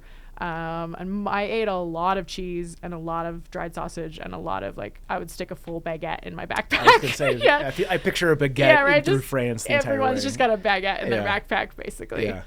If you wanted to grab a meal in town, how much is that going to set you back? I'd say maybe like 10 euros or something, Oh, maybe. So that's it's not not bad. super expensive. Yeah. And it, like, if you're in Chamonix or something where it's, you know, like that's the backpacking capital of Europe practically, it's going to cost you a lot more. But if you're like in the Pyrenees in the middle of nowhere, it's a lot cheaper. In Spain, it was quite a bit cheaper. So it's very regional. But yeah, I'd say, you know, if you wanted to sit in a restaurant and have a meal, maybe like 10 to 15 euros or something. So not crazy. Are you winging any of these like backpacking meals in terms of taking advantage of there being boulangeries and things? Because when I was in France, they had like even basic things like ham and butter on a piece of bread was fantastic. It was the best ham and butter on bread I've ever had. So when we say like they say they have the best food, I don't exactly disagree. Other places have good food too. Yeah. But are you doing anything where you're getting like baguettes and you're getting like a cheese or something and you're just making on the fly meals as you're going? Oh, absolutely. What were some of your best? I'm hungry right now. Yeah, So right? please indulge me. Well, there was actually one little village that I stopped into with the expectation of resupplying. So I was like pretty low on food and I was like, all right, I got to resupply for the next 2 or 3 days. And I get there and the one store in the town has closed for the season the day before I arrived. Wow. And I was like, oh crap. So I walk into this like bar and I get myself a coffee just trying to like figure out what I'm going to do. And I'm talking to the bartender and I was like, is there any other store? And he's like, there's nothing for like miles. I'm like, cool, that's awesome. Love it. So he actually went around the town to a bunch of people and had them like donate food to the cause basically, and collected a pile of food with like apples and bread and meat and cheese and whatever, just like a pile of food on the table, and was like, here, this will probably get you to the next point. And I was like, okay, that's amazing. So super kind. And then there was this, I think she was 87 or something. It's like 87-year-old woman who's been making cheese for basically her entire life and sells cheese like more or less out of her living room. So she was also in the town and she sold me like a couple of blocks of cheese that was like some of the best cheese I've ever eaten. It's like sheep and goat's cheese or something. Excellent cheese. And put together this little like town funded resupply basically to get me to my next waypoint, which is pretty cool. See, I think, well, I already want to do this hike now, but I think what I want, because after we talked to Tracy Trigger-Fawns on the Patreon episode, and she was telling us about the people. Okay, so for those who didn't listen to that episode, she was telling us about this Ireland hike she did, where they were calling the people like 5 miles up the road to tell her she was coming, and they'd be waiting at like the end of the driveway with food. And beer. And so that plus what you're saying with, you know, this rallying. When you go to Europe is what you're saying. Yeah. No, I want some sort of far out that has like, instead of telling me where the grocery store is, like tell me the address of the lady that makes the best cheese. You know, like I want both of those experiences for a whole hike where I could just go and like, I don't know, maybe you sell jam, you know, and I go, just buy your jam. But that stuff happens all the time. Like, you'll be walking on trail and you walk past a farm, and the farm will just have a sign basically on the side of the trail that's like, we sell cheese. And you're like, do you? So you walk down the lane, and you're like, knock on this farmer's door, like, You get some cheese? And they're like, yeah, come on in, whatever. And I feel like it just happened to me all the time, where like I was camping outside of this guest house and didn't realize that the picnic table like belonged to the guest house. I just kind of pitched my tent up there because it said like, you know, camping available. I'm like, cool. Pop my tent up. I go sit at this picnic table, and this man is like, what you doing? And I'm like, oh, you know, just eating my lunch, whatever. And he was like, okay. But he's speaking French, and this is early in the trail, and I'm not speaking very good French. And I think I had just sort of made myself home in his home accidentally. And he ended up inviting me to dinner. It was like, oh yeah, do you want to like, you know, have some food together? I'm like, great. He pulls out a book of like flashcards, basically, of like French English translations, and we're just pointing to things. And he's like trying to help me learn how to pronounce this stuff. And we like barbecued chicken and whatever. And it turns out he works on a cheese farm. And while we're sitting there talking, he's telling me about his cheese farm. I'm like, that's super cool. I wonder if I'll walk past it. And he's like, oh, do you want to see it? And I was like, oh, I'd love to see it if it's on the trail or something. Like, that'll be so cool. He's like, no, do you want to go see it? And I was like, oh. Yes. Okay, yeah. Yes. So we get in his car and we drive, 4 miles down the road up to this cheese farm, and I get a whole tour of the farm and the goats, and like the owner of the farm, turns out he's also a backpacker, speaks good English. He's like giving me a tour, talking about all the goats. We like milk some goats and just like wander around this farm, and then they come drop me back off at my tent, and they're like, cool, like have a good day. And I was like, okay. Ways to kidnap me. Yeah, I know. I called Ask my me mom. if I want to go see your cheese farm. I know. I called my mom the next day. I was like, so just so you know, I got in a stranger's car and he took me to a pig farm. Just, whatever. She's like, Lauren. So I'm looking at the map, and the one I'm looking at doesn't have enough detail. It's actually on the trek, believe it or not. Yeah, you guys did write an article about it. Yeah. Yeah, it was the first result, so let's go us. Nice. SEO on point. Where exactly does this end? Right at the ocean, very close to the Spanish border, in a city called Unday. We got a little bit more detail than that. Yeah. I'm asking because I've been to the city of Biarritz. Does it get anywhere close to there? Do you recall? It's just north of the Spanish border. Okay, yeah, it's got to be very close then. Do you remember the city? Sorry, you were saying the city. It's called Unday. It starts with an H, like looks like Hyundai. Okay, so you're actually like right on the border then. Yeah. Okay. Yeah, so it just stops at the ocean. Got it. Okay. That was just purely a selfish question. Pretty nice way to stop a hike. Yeah. You're like, I physically can't walk any further, so I guess we're done. Yeah. Here's one that we don't typically ask, but is a curiosity, I think, when people start hiking. For the U.S. trails, we'll usually say, like, keep some fives or, small petty cash on you for tipping, someone who's giving you a lift or something like that. Yes. When you're talking about these small towns and these small shops, are you better off carrying more cash in euros? And how do you break that up, determine all that? Yes. Bless you. Thank you. So I carried cash most of the time. It's only really when you're in kind of a bigger city or a town that you can use your card. Most places in these small villages are cash only. But you're in a bigger town every couple of weeks, so you can just pop into an ATM and grab cash whenever you need it. So I'd take out like a couple €100 at a time. It'd last me a couple of weeks, and then I would just, resupply my cash. Are you a wine drinker? Yeah. Was there a region of the hike that you felt had the best wine? So Alsace is like a pretty famous kind of wine region. They're like specialized in white wines, and they had some really, really lovely wines. Had a couple of good wines in Spain, which the French will shake their finger at you for saying good things about Spanish wine, but Spanish wine's very good. I had great Spanish wine. Yeah. I went to lunch after a resupply and got like their prefix menu or whatever just for lunch. It was like €10 and you get a starter and a main and a dessert. And it said it came with wine, and I'm thinking it comes with a glass of wine. It came with an entire bottle of wine, and I can tell you I absolutely did not do as many miles that day as I had intended to do. Took a good nap though. Yeah. So that was actually going to be my next question is, how much time would you take to do the full hike? Because it doesn't sound like one you're going to want to just crush miles on. It sounds, I'm going to sneeze again. Bless you. Bless you.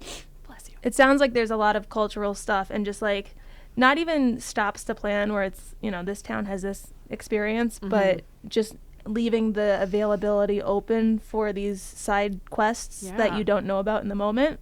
What would be the ideal length of time to give yourself so that you don't feel pressured to miss any of it?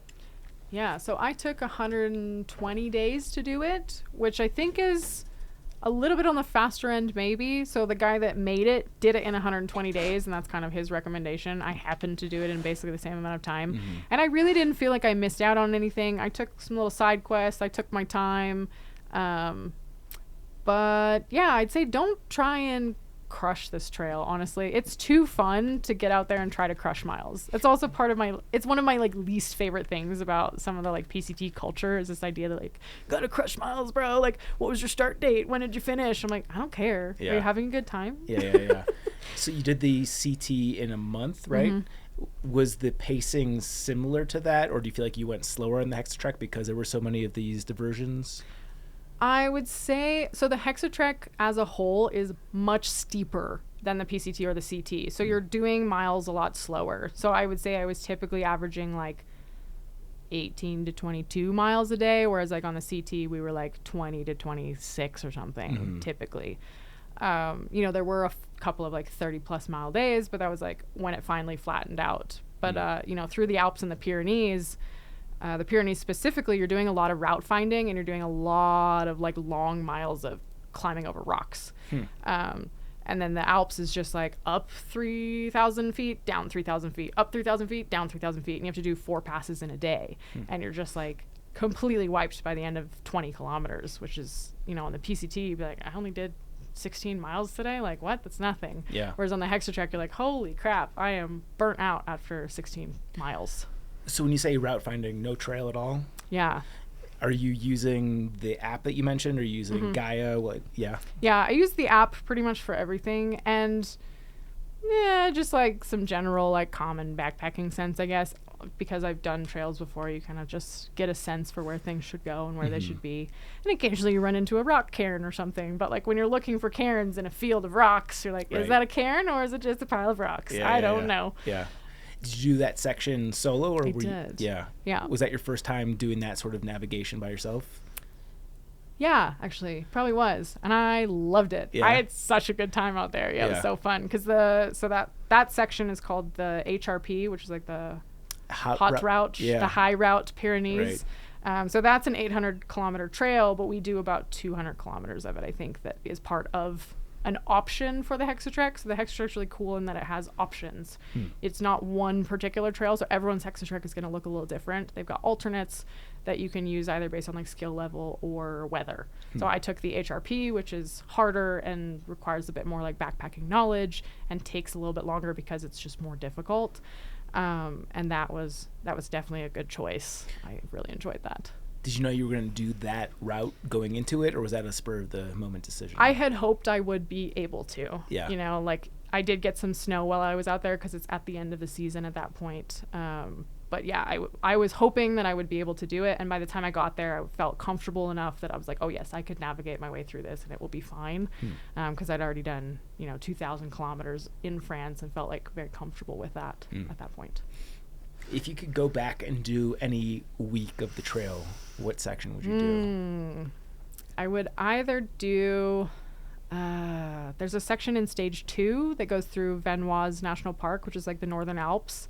That is so beautiful, especially in July. I was just like running through these high mountain valleys surrounded by peaks, like electric green grass, wildflowers everywhere, and marmots just like singing and running around. I felt like I was in some kind of like Snow White fairy tale. It sounds like The Sound of Music. Yeah, it was incredible. So I would definitely recommend like Vanoise area. And then the Pyrenees, that HRP was exceptionally cool. Yeah. What level of this is like to someone who may or may not get levels of vertigo and not do great on steep exposed cliffs? What level of this is scrambling with exposed like steep drops? Yeah, there are definitely like maybe a dozen sections where that is a possibility. They do a good job of labeling them ahead of time. On the map, there's like a big pink exclamation mark that's like, this is going to be a class whatever kind of scramble, or this is going to be, unsafe in these kind of weather conditions or whatever. So they feel very responsible for like making sure you are safe and you're not doing something dumb, which is nice of them. So you can kind of plan ahead of time.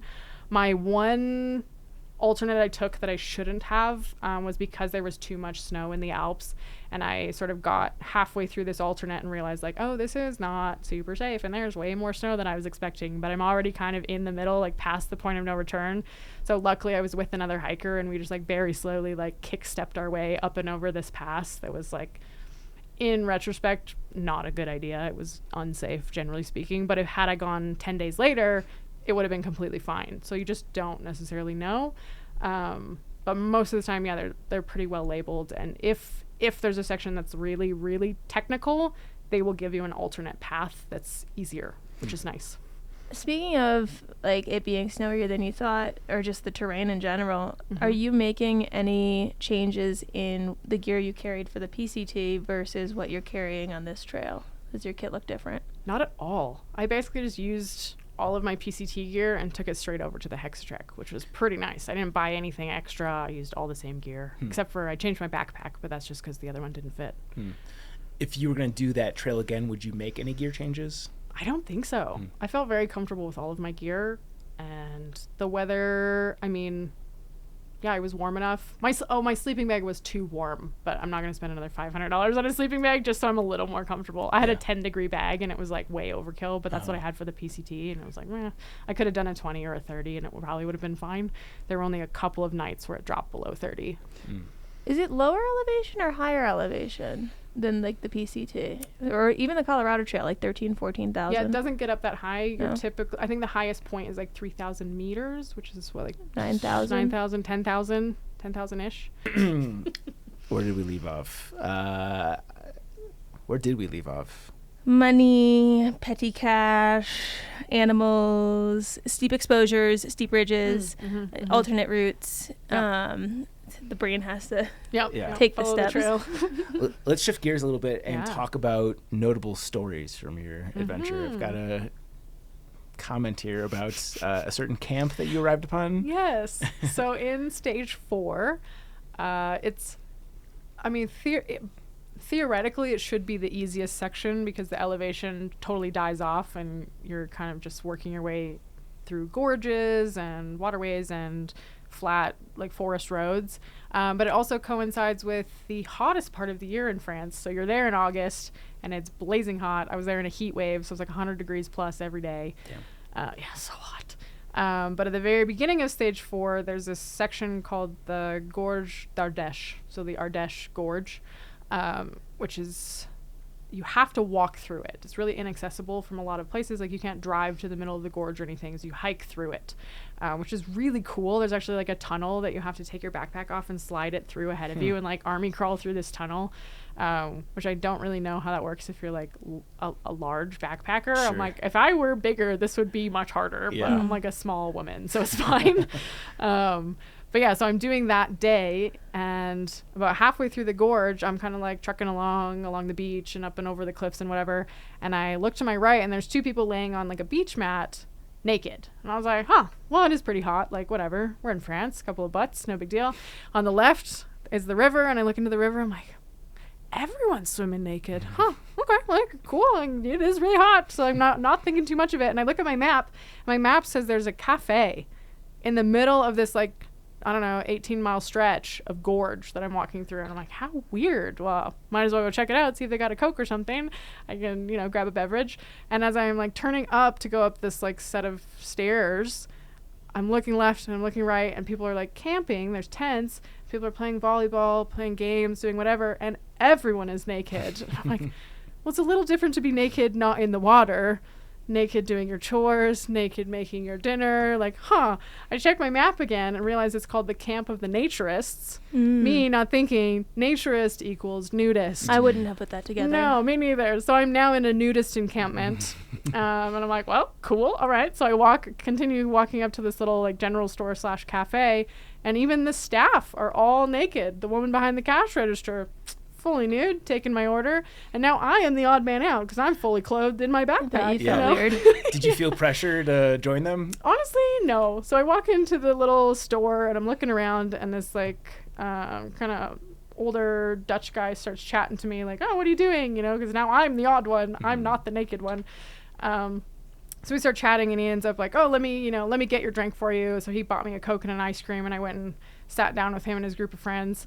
And he was there. He and his husband used to go to this place, and his husband recently passed away. And so he's there with his friend, and her husband had recently passed away. So they were kind of there on this like, almost like a little like healing backpacking or like camping adventure, which is so sweet. And they're both from the Netherlands and so nice. And they brought me a whole bunch of snacks, and we were just sitting there. They were both butt naked. I'm sitting in my clothes. We're sitting at a table. I somehow am a spectacle in this environment. So more people start coming over, and we end up with like a table full of nudists and me. And I ended up hanging out there for like maybe 3 or 4 hours, just like shooting the shit with all these naked people. And it actually sounds like a pretty cool place. It's very like family friendly. There were kids, there were teenagers, like all the staff is the same. And a lot of the staff are like kids that grew up going to this camp, and people come back year after year. And it's really like kind of an interesting community, because it's not like a cult or like a commune where everyone lives there. It's like a campground where you book in for like a week or 2 in the summer. You set up your tent, and you just like take your clothes off and dive in, I guess. Yeah. How long does it take before you acclimate to that being normal? Like, imagine when you first start talking to a naked person and you're just like trying to not make awkward looks. Right? How long does it take before you're like, okay, this is what we're doing now?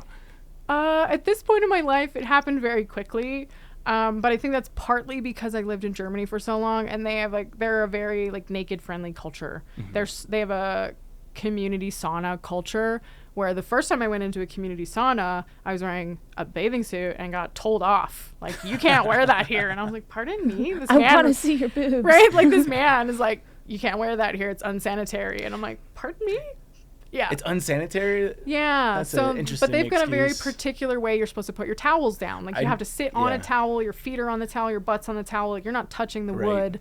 And then, everyone is naked. So it's just not a big deal. Yeah. And no one's like looking at your parts or like trying to be a creep. And so that translating over into this like nudist naturist camp, I was kind of like, okay, like I'm used to this. It's fine. It's not a big deal. Quick aside, I wish that we adopted at least that component of it, the towels and saunas, because I recently rejoined 24 Hour Fitness because my gym closed just abruptly.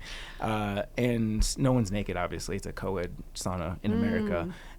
But people like are just pouring sweat onto the wood, and then like someone gets up and sits onto the wet wood, and it's like it is in the puddles of water by the drain are slightly brownish. It's gross. It is. I don't like that. Horrible. No, I go to a sauna at my gym in Vancouver, and it's separated, men's and women's. So most people are naked, but every once in a while you get someone coming in there with like their gym kit and their shoes on, and you're like, No. Yeah. No, you can't be in here. No. Take your clothes off. Do they provide towels for you? Yes, they have towel service. As many as you want. So like just put a towel on and get in here and don't be weird about it. If you're going to have a sauna, you have to give people towels because it's disgusting otherwise. Oh yeah, otherwise it's gross. Yeah, you should be sitting on a towel. Theoretically, you should have the towel like underneath your feet as well, so that all of your sweat is collected, and then you take it with you when you leave. Yeah. This is maybe a me problem. I would do saunas more if I had my own in my home, which I understand requires more than a little to achieve. Yeah. But whenever I go into a sauna that's not, built into my house, I haven't had one of those, but a regular sauna, the air is so thick and humid from it being a sauna that all I can think about is I'm breathing in whoever else is in there's sweat. Like even if they had the towels they're sitting on. It's the least gross part about it. That's like for me that's every breath I take I'm just like exhaling gag. You know, it's like yeah. No, I was in a 24-hour last night and there's people standing barefoot in the brown standing water. It's just like I don't like that. We got to change the topic. Yeah, something else. So are you doing any hitchhiking on this trail? Yes. How often is that a thing versus you walking directly into a village and out? Yeah, not as often as the PCT. The trail, more often than not, walks right into a town or a village, which is super nice. But the instances where I did need to hitchhike, like for instance, I hitchhiked into Grenoble, which is like a big city that's maybe like, 10 or 15 kilometers away from the trail. It's super easy. I never had a problem with it. I was unsure of what to expect, being in a different country and not speaking super good French. But hitchhiking is kind of part of the mountain culture. It's part of the vibe. No one cares. Lots of people are doing it. I was surprised by the amount of like solo women that picked me up and like retirees. It was a totally different demographic than the people who picked me up on like the PCT, which was pretty cool. Lots of like parents with kids. They're like, yeah, sure, whatever. And the number of people who would take me to my precise location where I needed to be, I was surprised at as well. It wasn't like, oh yeah, I'll just drop you off somewhere. Like, I'm going here. They'd be like, where do you need to go? Okay, cool. I will take you to the door of that grocery store. That's awesome. Yeah. Yeah. We were talking a little bit between potty break as well about just the novelty of what you're doing is you're going through so much history. Yes. You mentioned that you've camped at castles. Yeah. Like, I think my first 3 or 4 days on trail, I sort of made it like a fun adventure to see how many castles I could just sleep at the foot of.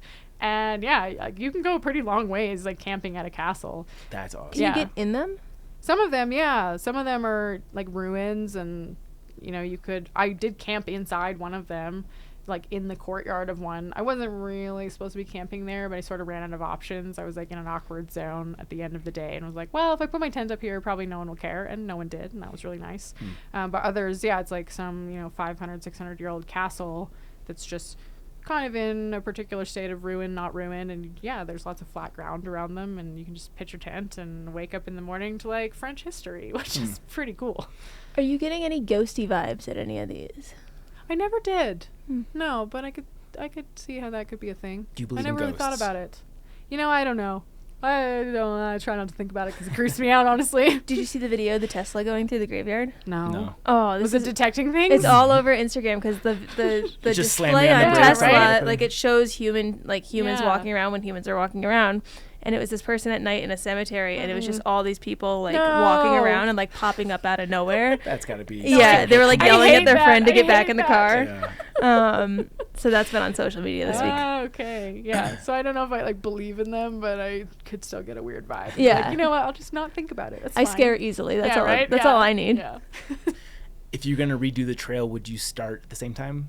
Yes. Yeah. I think I started on the perfect day. So I started May 31st, June 1st, and then finished like end of September, and I think that was the perfect season to do it. Did you adventure after the trail, or did you go straight back? I went to Berlin afterwards just to like visit some old friends, and I hung out there, and then I went to Hamburg and was kind of in Germany for about a week or 10 days or so, and then went back to California to visit my mom, and then like slowly made my way back to Vancouver to where I have to pay for my own food. I was like, oh, if I hang out with my mom for a couple more weeks, I can get some continue calories this. for free. Exactly. Yeah. So somebody listening to this that's sold on the Hexatrek, I imagine there's a number of them. What sort of preparation should they do? Let's say they've got like a minimal amount of backpacking experience. What checklist are they looking at? I think the number one thing you need to do is get a long stay visa. So even as a Canadian, and Canadians have excellent relations with France, being that half our country's kind of French-ish, I still had to get a long stay visa. So Canadians can spend 90 days in a row out of 180 days in France or in the Schengen zone in general. So you do have to keep that in mind. So I applied for a visa through the French consulate in Vancouver about 90 days before I needed to leave, and that was enough time to get everything processed, send them my passport. I think it took like 3 weeks to do the visa processing, but that's going to be different for every country. So I don't know the process for Americans specifically, but yeah, definitely like keep that in mind. Probably starting January, you'd want to like look at your options for starting your hike end of May, early June, because some of them it won't let you apply until like 2 months before you're supposed to be there. I had to book a hostel because they needed an address of where I was going to stay, and I was like, well, I'm living in a tent in the woods, so I don't know. So I booked like one night in a refundable hostel in Paris and used that as my address for my visa, and they seemed totally fine with it. I think the number one thing they're looking for is like, do you have enough money to support yourself while you're there? So if you have to have your savings in order and give them a bank statement that says like, yes, I can support myself while I'm here.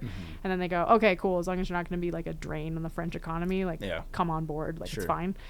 Depending on your passport, like the Canadian passport's got a lot of power generally speaking, so it's pretty easy. But yeah, as far as like Americans, I think it should be not super difficult to get a visa. They gave me a 5-month visa, like pretty much on the spot for like $100 or something. What's the difference between the 5-month visa and you mentioned a 90-day visa? So the 90-day, you're just allowed to be there without a visa. Okay. So I could show up in France, spend 90 days in France, leave, and it would be totally fine. But if you're going to stay longer than 90 days, you need some kind of visa that says you're allowed to continue to be there. Got it. Where are you flying into to start the trail? I just kind of picked wherever was cheapest. So I actually ended up flying into Zurich, taking a train to Strasbourg, and then I stayed with one of the Hexatrek Association members. So he and I had connected on Instagram. He and his girlfriend they met on trail the year before, and they're now living in Strasbourg together, hosting hikers, like your ultimate like trail romance. I know you love that. Love that. So they're like the first Hexatrek couple, which is pretty cute. So they hosted me for like 2 nights before I started the trail in Wissembourg. So the nice thing about France is that public transportation is so easy. So you can get a train to anywhere from anywhere at any time, basically. So I stayed in Strasbourg, did my little resupply, like got my food and stuff ready and got fuel. And then made my way to the border up in Wissembourg, and then started the trail like from the train station, basically. So in terms of getting started, is it just getting that app and getting a visa and you're good to go? I mean, that's all I did, honestly. I did almost zero actual preparation. I just sort of thought like, I know how to backpack. I've got the app. I've got some maps. Like, once I get there, I'll figure it out. It can't be that hard. Yeah. And it really wasn't. Like, logistically, it's pretty easy. The app does a good job of like telling you where things are. Google Maps works all over the world. You can just Google grocery store and it will tell you where you need to go. Hitchhiking is really easy. You can look up buses. I took a lot of buses and trains. It's just super easy to get around once you're there, and logistically, it wasn't that challenging. What about cell reception? Are you doing anything to make your phone work? Yes. So when I got to Strasbourg, I got a French SIM card, which you can do at a kiosk. Oh. Yeah, it was super easy. It was free mobile. It was 13 euros a month for 100 gigs of data and unlimited like cell service. And I should cancel that, actually. I tried to cancel it on the website, and it's only in French. And I was like, I don't know how to cancel this. So how they get you. speaking. I know, right? So now I'm paying 13 euros a month for nothing. But yeah, that was super easy. So I just swapped out my SIM card. I could text. I could use Instagram. It was enough data for everything. There is not as much Wi-Fi as I expected. So I did get to the point where like my phone storage was full, and I was like, it's not like uploading fast enough. So that was a little bit annoying, but I'm taking like thousands of videos, so I'm kind of an anomaly. But yeah, cell service, I was surprised by how much there was available on trail. I'd say probably 50 to 60% of the trail I had cell signal, which is pretty nice. Yeah. What about finances? Did you track your budget? Yes and no. I'd say it costs about the same as doing the PCT. Okay. That kind of like $1,000 a month. You know, if you're doing it in 4 months, if you budget like 4,000 euros of on-trail expenses, I think that's like pretty solid. You could definitely do it for less. You can definitely do it for more. But like that $1,000 a month, you'll be comfortable. And like if an emergency came up, you'd be fine. Yeah. How often were you staying at hotels or? Super rarely. So one of the cool things is that most of the towns have a municipal campground that will have showers and laundry. So when I was doing a town day, or I was like stopping in town to do whatever, I would camp at the municipal campground and do my laundry and, you know, shower and whatever there. So I could still sleep in my tent, and it was usually between 5 and 20 euros a night for that. So it was really cheap. And then I think I stayed in an Airbnb once in Grenoble. I stayed in a guest house maybe two times throughout the trail. I stayed in a couple of refuges just because I wanted to try the experience, because they're like these little mountain hotels almost, like with bunk beds, kind of dorm style. Everyone eats together to do collective meals, and they're like really in the mountains. And that's a big part of like French mountain culture, is these refuges. So maybe like 10 nights out of the 120, I was like indoors, but that was pretty much it. I spent most of the time in my tent. Yeah. I had a thought and then it just went away. So fleeting. It was a good one too. Probably the best one. Wow. It was in the tents or It hotels it was or there, and it's Airbnbs, just guest watching it houses, go. Refuges. Yeah. No, it'll come back. Okay. Yeah. Yeah. Well, I mean, I'm sold on this. This Yeah. sounds Right? like a magical Same. experience. It really was. Yeah. I couldn't believe it. It's so beautiful. Yeah. How do you follow this up? I don't even know. There was a part of me that was like about ready to head down to New Zealand and like do the TA or something, but I'm just gonna let it soak in for a minute. You know, like the trail did a good job of kind of like tailing off in a nice way where you don't get to the end and feel like, I wish there was more. I felt like very okay with being done for now. And so for as far as like long distance trips, I'm like, I gotta save up some money again and like, you know, figure that out. So I'm gonna do a little bit of work and then kind of see where things go. But there'll be definitely some like shorter backpacking trips in the near future. Sure. I remember my question now. If you could go back and do it again, are there any things you would do differently? Any alternates, any stops, any places to stay? Like what would you, if you could take this experience and go back, what would you do to perfect it? Yeah. I'd probably spend more money. Like I was trying to do it like pretty cheap, which you can definitely do. But in the Alps, so I didn't stay in any of the refuges in the Alps because they were like pretty expensive. It's like $50 or like $60 sometimes, and it gives you lodging and like dinner. But I was like $50, like that's kind of a lot, especially because the Canadian dollar is terrible. So it was like losing 30% on top of everything. So like, ugh, you know, I got to be kind of careful with this. So basically, I would just spend more money and like take more time maybe and do side trails and take side quests and talk to more French people and ask them what to do, because the French hikers that I met kind of knew what was going on, whereas like an outsider I didn't really know what was going on like a lot of the time, but they would know like what's worth it to do on the side and like which extra peak is cool and like which spot you should definitely camp at. So the French hikers had this like kind of inside intel that I didn't have. And so when I was hiking solo, I feel like I did miss maybe a couple of like little things that would have been really cool to do, but I just didn't know that they existed because I'm not French. Fair. Yeah. What about poop stories? On this trail, let me see. So I know they say you're not a thru hiker until you poop your pants, but maybe that's just you guys that say that. I love that. I just love that you said that. I've never said that. I love that it's become they. They, you know, they say. So I've got a good poop story from the Colorado Trail, or like, no, just from Colorado generally speaking. But on this trail, there was a lot of thunderstorms in like this particular section of the Alps. It was like night after night after night that we just had these wicked thunderstorms that would just like rattle your tent and you'd just be like inside like, oh my God. One in particular that my tent was like flattened on top of me in the middle of the night, and I was like, holy shit. And I had to hold it like with my arms above my head, holding the stays for like an hour until it finally subsided. And I was like, okay. What'd you use for your shelter? The Big Agnes Tiger Wall Carbon 2. Okay. Which I know you hate. The carbon wall version of it, yes. Yeah, but I like the Tiger Wall. But the Tiger Wall is an excellent tent. Yeah. I love my tent. It's I'm a big fan. Okay. But it is like a see-through little egg. Yeah. But that's okay. Hopefully they've improved it since Mine's the first version, so I don't know. I took it on the PCT, I took it on the CT, I took it on this thing, and it's still lasting. That's impressive that you are able to get that much mileage. Because I know everyone shits on it because it's like basically made of tissue paper, but I'm just really nice to it, and it's lasted me forever. Yeah, I don't like the see-through aspect that yeah.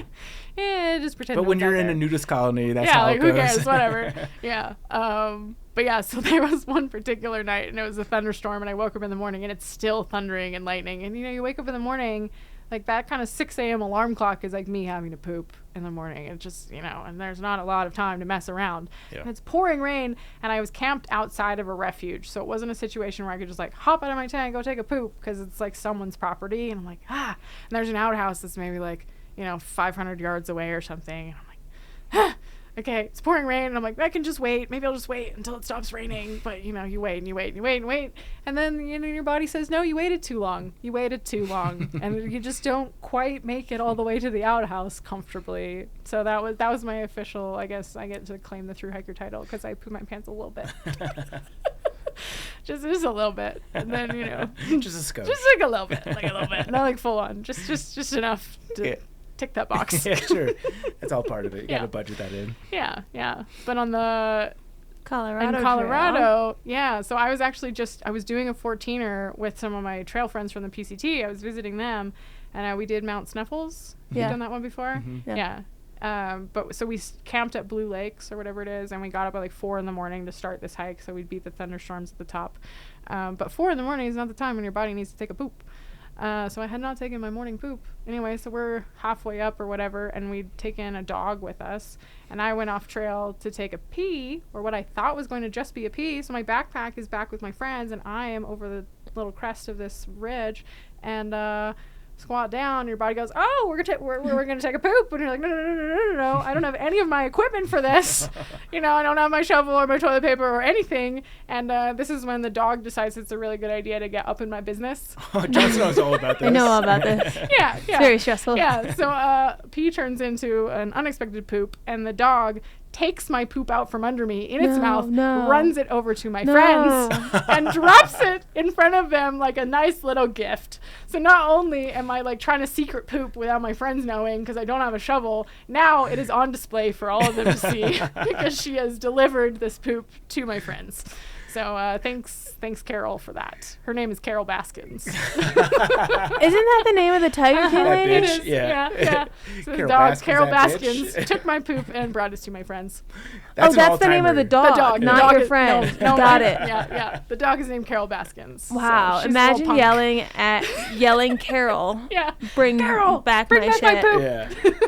Isn't there What saying kind of Carol dog Baskins does that? bitch? Do dogs typically just take the poo out from under you? I don't know. I I don't know. I don't know if I mentioned this on a podcast recently, but we're potty training Leo. So we have his little like trainer potty in the living room. And one of his first dumps he took, massive log. I'm very impressed by my son. We went upstairs to like start his bath time afterward. And we came downstairs and Sierra's just munching it. No. So now every time Leo takes a poop, he goes, Cece eats the poop? Oh, Cece, he no. just thinks that like that's Right, part of the that's what she process, does. that That's how it Sierra goes. eats his shit. Oh no. Oh. Yeah, so, and I texted this to all my friends because I was a little bit horrified, and they're all dads, and like half of the group had a very similar story. Okay. So dogs love poop, apparently. They do. Yeah, so a she thing. stole it and brought it as a present to my friends. Wow. So What'd I- your friends say? It's a good question. I don't think they were phased by it. They're all through hikers. Like, okay. And I was trying to like play it cool, like, whatever, no big deal. Yeah. Yep. So that was pretty entertaining. Let's talk about video equipment because I know that you're doing a lot of content on both Instagram and the TikToks. Apparently, I don't do TikTok. You guys are on there. You pop Yeah, up on my the feed every podcast once in a is while. on there. The podcast. Yeah, Please not don't you mistake that as individually. us. Sorry. Backpacker Radio is on there. Yeah. Yeah. Shout Well, out we hire Mara. people that are better at that than we are. Yeah. So what are you just using an iPhone or what's the full setup? I did bring. I got a Sony A6400, which is like a small mirrorless camera. And I used it some of the time. Truthfully, I could have left it at home and it would have been just as fine. I also brought a drone, which was completely stupid. Don't bring a drone. It was so windy the whole time I could barely ever fly it. And it's also illegal to fly in national parks, it turns out. So there were not a lot of places where I was allowed to fly it and or could fly it based on the weather. So I would say, like, leave your drone at home. Yeah. It was not worth that extra, like, 5 pounds in my backpack for the whole time. Yeah. Yeah, it was stupid. That's a lot of dead weight. It was stupid. Yeah, wouldn't recommend. Yeah. But yeah, my phone and I had like a little baby tripod, and that was enough, honestly. Yeah. That would cut it. Yeah. I think that's it for my questions. Yeah. What's next? We kind of did what's next, but Yeah. anything on the forefront of your mind if you had to pick? I know you're gonna simmer for a bit, but if you had to pick, is it gonna be the TA? Maybe. Yeah, I'd like to check out New Zealand, or like not as far as through hikes go, but I would really like to go to Mongolia. They don't have a through hike there, but they've just got so much cool stuff going on. Like ride a horse across Mongolia or something. Like, That'd that be would something. Really sick. I was going to say, you definitely have to level up the adventure Right. to keep this trajectory going. I know. Yeah. Yeah. So it's something's got to simmer, and also my bank account has to replenish. I understand. So it might take a minute. Sure. Yeah. Cool. Well, let us know where people can keep up with you, social media, all that good stuff. My Instagram is Lauren Roerick. So Lauren Roerick. YouTube is the same. I've got all of my vlogs from the PCT and the CT, and continuing to update from the Hexatrek. Hopefully by the time this comes out, I will be finished with the Hexatrek videos, so you can binge watch all of those. On TikTok, I am Lauren Explores. And I think that probably covers all of it. You can find me on the internet. Just Google Lauren hiking and you probably find my stupid face. So Well, awesome. You definitely piqued my curiosity with this hike. This sounds incredible. You should definitely check it out. Yeah, it'll probably be 20 years before I can get there, but even it's just definitely on the bucket sections. list. Yeah, Yeah. it's worth it. Well, thanks so much for coming on Backpacker Radio and sharing your story with us. Thanks for having me. I appreciate it. Quickly before we get to the Trek propaganda, you forgot to plug your Patreon. Yes, I do have one of those. It's patreon.com/Lauren Explores. And I've been posting, I have a list of like every campsite that I stayed at on the Hexatrek. I wrote them all down so you can access those. I've also got a gear list with like links on where to buy every piece of gear that I use, how much it costs, and what it weighs. As well as like a frequently asked questions. I put a couple like YouTube videos on there, and theoretically you could subscribe for just $5 a month. So that will, help me buy more ramen. Perfect. And wine. Yes, and wine. Yeah.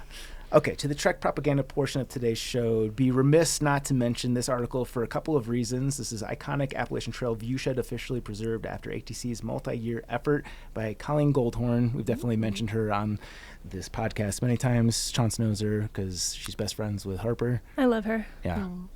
But also, this is the work of none other than Andy Downs, this project. You teased it on the last episode. Did I? Yes. Yeah, that's right. I'm just going to read the first few paragraphs here. One of the most iconic viewsheds along the Appalachian Trail has officially been preserved thanks to a multi-year effort by the ATC. What is now referred to as McAfee Vista Preserve is made up of 6 adjacent properties, which were previously privately owned. The ATC was able to work with multiple landowners to acquire the land, which makes up a significant portion of the McAfee Knob viewshed. Development of this viewshed would have fundamentally changed the AT in Central Virginia, according to Andrew Downs, Senior Regional Director South at the ATC. Andrew was a fundamental part of this effort and played a crucial role in working with the Conservation Fund, the local AT Trail Club, and previous owners of the land that is now the McAfee Vista Preserve. Includes a graphic of where this would have been developed and definitely would have ruined the view for everyone that's doing the dangling feet off the rock, which you should not do. Definitely don't dangle your feet over because someone fell. Dangerous. And that's not a good thing to do. But shout out to the ATC, Andy Downs, and all the good work that they're doing there to keep the AT as wild as can be. Okay. Today being January 1st, we have to do some New Year's related stuff. Today's question of the day is, what are your predictions / hopes for 2024? Predictions is hard because I don't ever want to try to guess the way things are going to go and then be wrong. I think we've done this before and no one ever fact checks you, so it's okay. It's like no, I mean me to me. Like I don't want to be like, oh, this will be the year I do this, and then it doesn't happen, and I'm like I jinxed it. A New Year's resolution. Yeah. My failed New Year's resolution every single year is to stop using exclamation points in my communications because I'm not a exclamation point person. I don't speak in exclamation points typically, and all my emails have 4 to 7 exclamation points, and it just feels inauthentic. So 2024 is the year that I get rid of exclamation points, but it's not going to happen. Yeah. I am also that way because I feel like a period in an email seems rude and seems abrupt. Like you're mad. So everything ends in an exclamation point, and then I reread it and I'm like, I look like I'm on crack. So then I separate some of the sentences with dashes, even though that doesn't make it a new sentence. It does in email, and that removes one exclamation point from the middle. Yeah. But yeah, I'm worried in an email with 6 exclamation points that they're going to see the one perioded sentence and think, damn, she's mad. She was mad on that sentence. Yeah. So that's hard. This one's not really super glamorous or fun. I hope that in 2024, finally, this is the year that I get in the routine of doing my taxes quarterly. This was the year that I figured out how to do it, and I got caught up and shed far less tears. But I think I need to do them quarterly, and I think this will be the year that I do that. Nice. It's a good goal because then your tax, at least from a small business perspective, my taxes take 2 full days. I mean, I've got beef with the IRS currently because I've got to go into the IRS. I've got to schedule a meeting to go in there because apparently in 2019, the year I hiked the AT and made laughably small income for the entire year. Apparently when I registered, I did my own taxes online, H&R Block, wherever you did them, they decided to just not accept them. And apparently sent me a letter. And I was like, to where did you send this letter? They're like, I don't know. Did you get it? And I was like, no. So I found out, calling them for a different reason, that 2019 has never been done. Everything I filed, I have the paperwork for. They just never accepted it. So now I've got. Do you still owe taxes on that year? No, I was gonna get a small refund, like a tiny one. So they owe you money. Apparently, but I mean, I just want it to not be an issue. But to make that happen, I have to go into the IRS with like 3 forms of documentation showing who I am. I need mail from that old address to show that that was my address, since my address is now different. Like the laundry list of things that I first have to call them to make an appointment to do. All that to say, I will be checking. Can you just roll that into a refund for this year? I don't know. Like why me? Right? Like I barely touched like 5 figures that year to talk about how low it was. It was barely 5 figures. Okay. There were 2 ones followed by 3 numbers. That's how low. And for you guys to just be like, we want to make sure it's you and not fraud. Yeah. Why? Yeah, you got bigger fish to fry. Yeah. Why me? So that's stressful. But what the entire tax industry lobbies DC to make the stuff so complicated so they can stay. Jobs. Yeah, exactly. Yeah. Because other countries, it's easier, much easier. They just tell you how much you owe and then you pay it. Well, that's that funny. That's that funny meme where it's like, we know how much do you owe. How much do you think you owe? I think I owe this. Haha, you're wrong. Okay, how much? We'll try again. To go to jail. But so I think this was a very big year of learning for myself in terms of taxes. But what I've now realized is it will just be easier if I can, and that was this year's goal, proactively get ahead of saving enough money. Like talk about needing to save for a trip, and I'm just like, I need to save ahead so that I can pay my current taxes and then catch up and have enough for the next ones that will be quarterly that, when April taxes are due. Estimated payments? No, that's what I need to do. But I think this will be the year because I've learned from this 2019 dilemma that I need to spend far more time on irs.gov than I usually do. Like I need to check this like it's Instagram. And that I've finally, like this year was a year of saving apart from the Ozark Highlands Trail. So now I've finally saved enough where I will be okay for 2023, and now I need to be proactive for 2024. Yeah. So none of it is glamorous or fun or exciting for a question of the day, but I think this will be the year that I stop drowning fully. Sure. Nice. Maybe. Solid. I don't know. They always surprise you. Yeah. I guess the nice part about not paying quarterly estimates is like you can throw that savings into like a Wealthfront account, get 5% on it, get a little extra. That's what I'm doing this year. Oh, nice. Because like April was a doozy. And then they want you to pay your first quarter taxes if you're doing quarterly, but it's also April. So then it's the year and it's the first quarter, and that just was not happening. So I'm going to pay some in January, and I'm going to hope that catches me up. I went a little bit more backpacking specific with my answer to the question of the day, in that my prediction and hope, it's both, is that I hope this is the year where we don't need inReaches or anything of the such, and we can just all do this from our phone. Yeah. This has been discussed a lot on the podcast of late, and I feel like with how quickly the fact that Apple added the SOS feature to the phone, like kind of as a quiet feature, makes me think that the technology is already there and we can just interweave this into our pre-existing technology. Would save a lot of money in terms of needing additional subscription charges and separate devices and just not having to carry an extra thing. So hopefully, I'm guessing it won't be anytime in the next couple months, but hopefully at some point during the year, that's at least on the radar. Definitely. I've got a prediction I'll give you. And you already know this one, but I predict we might be at more than 1 trail days this year. Yes. Ooh. Yeah, we'll see. Yeah, that's all I'll say for I that. said predict and might. Yeah, it's also a hope. More of a hope than a prediction. Yeah. But yes, it's both. Triple Crown. This is a me job. You left a GIF on the text thread that was not clear to me what you meant by it. So this is the Triple Crown of things you hoard, and I think you left a Britney GIF of her like rolling her eyes or something. No, I typed in the letters E. Okay. And that was the face. Because you hoard a lot of stuff, or what? I don't think so, but I don't not. Okay. Long gone are the days where I could fit everything into a Toyota Camry, and that's everything. Mm-hmm. That's not the case anymore. It's funny how things change when you get furniture. Like I'm immediately not mobile anymore. Yeah. But do you want to start, or do you want me to start? I'm a little bit worried because I only have 3. So if you take one of mine, I'm up Schitt's Creek. So I'll start. I'm trying to think about things you might hoard. Actually, you start. Okay. Do you want to participate in this one? Sure, why not? Okay. I could try. My first one is going to be holiday decorations. I'm not going to say hoarding in that I have a massive quantity of them, but I'm rolling up the caution tape from Halloween and putting it away neatly in the box of Halloween stuff so that I can reuse it for the 5th year next year. Because at some point in life, I had this theory that if instead of just getting like that cheap decoration stuff that you like, decorate for a party with and then tossing it after, if you get something nice, like a little magnolia something, or I don't know, something nice every year, and you just like pick one nice thing and then you take nice care of it, then eventually you're going to have a very nicely decorated house for all the holidays. Sure. True. So I've currently got a Halloween bin and I've got 2 Christmas bins.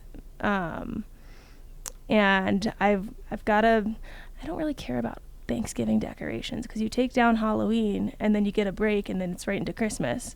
Well, you already have our Christmas tree. You're listening to this. It's 2024, but yeah. it was the day after Thanksgiving that we got ours. Really? Yeah, Garrett Yeah. had to hang about 100 feet of pre-lit garland throughout the house the day after Thanksgiving.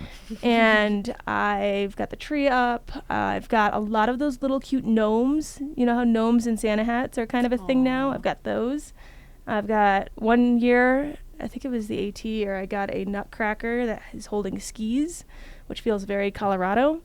So yeah, I've got other holidays I need to put more effort into.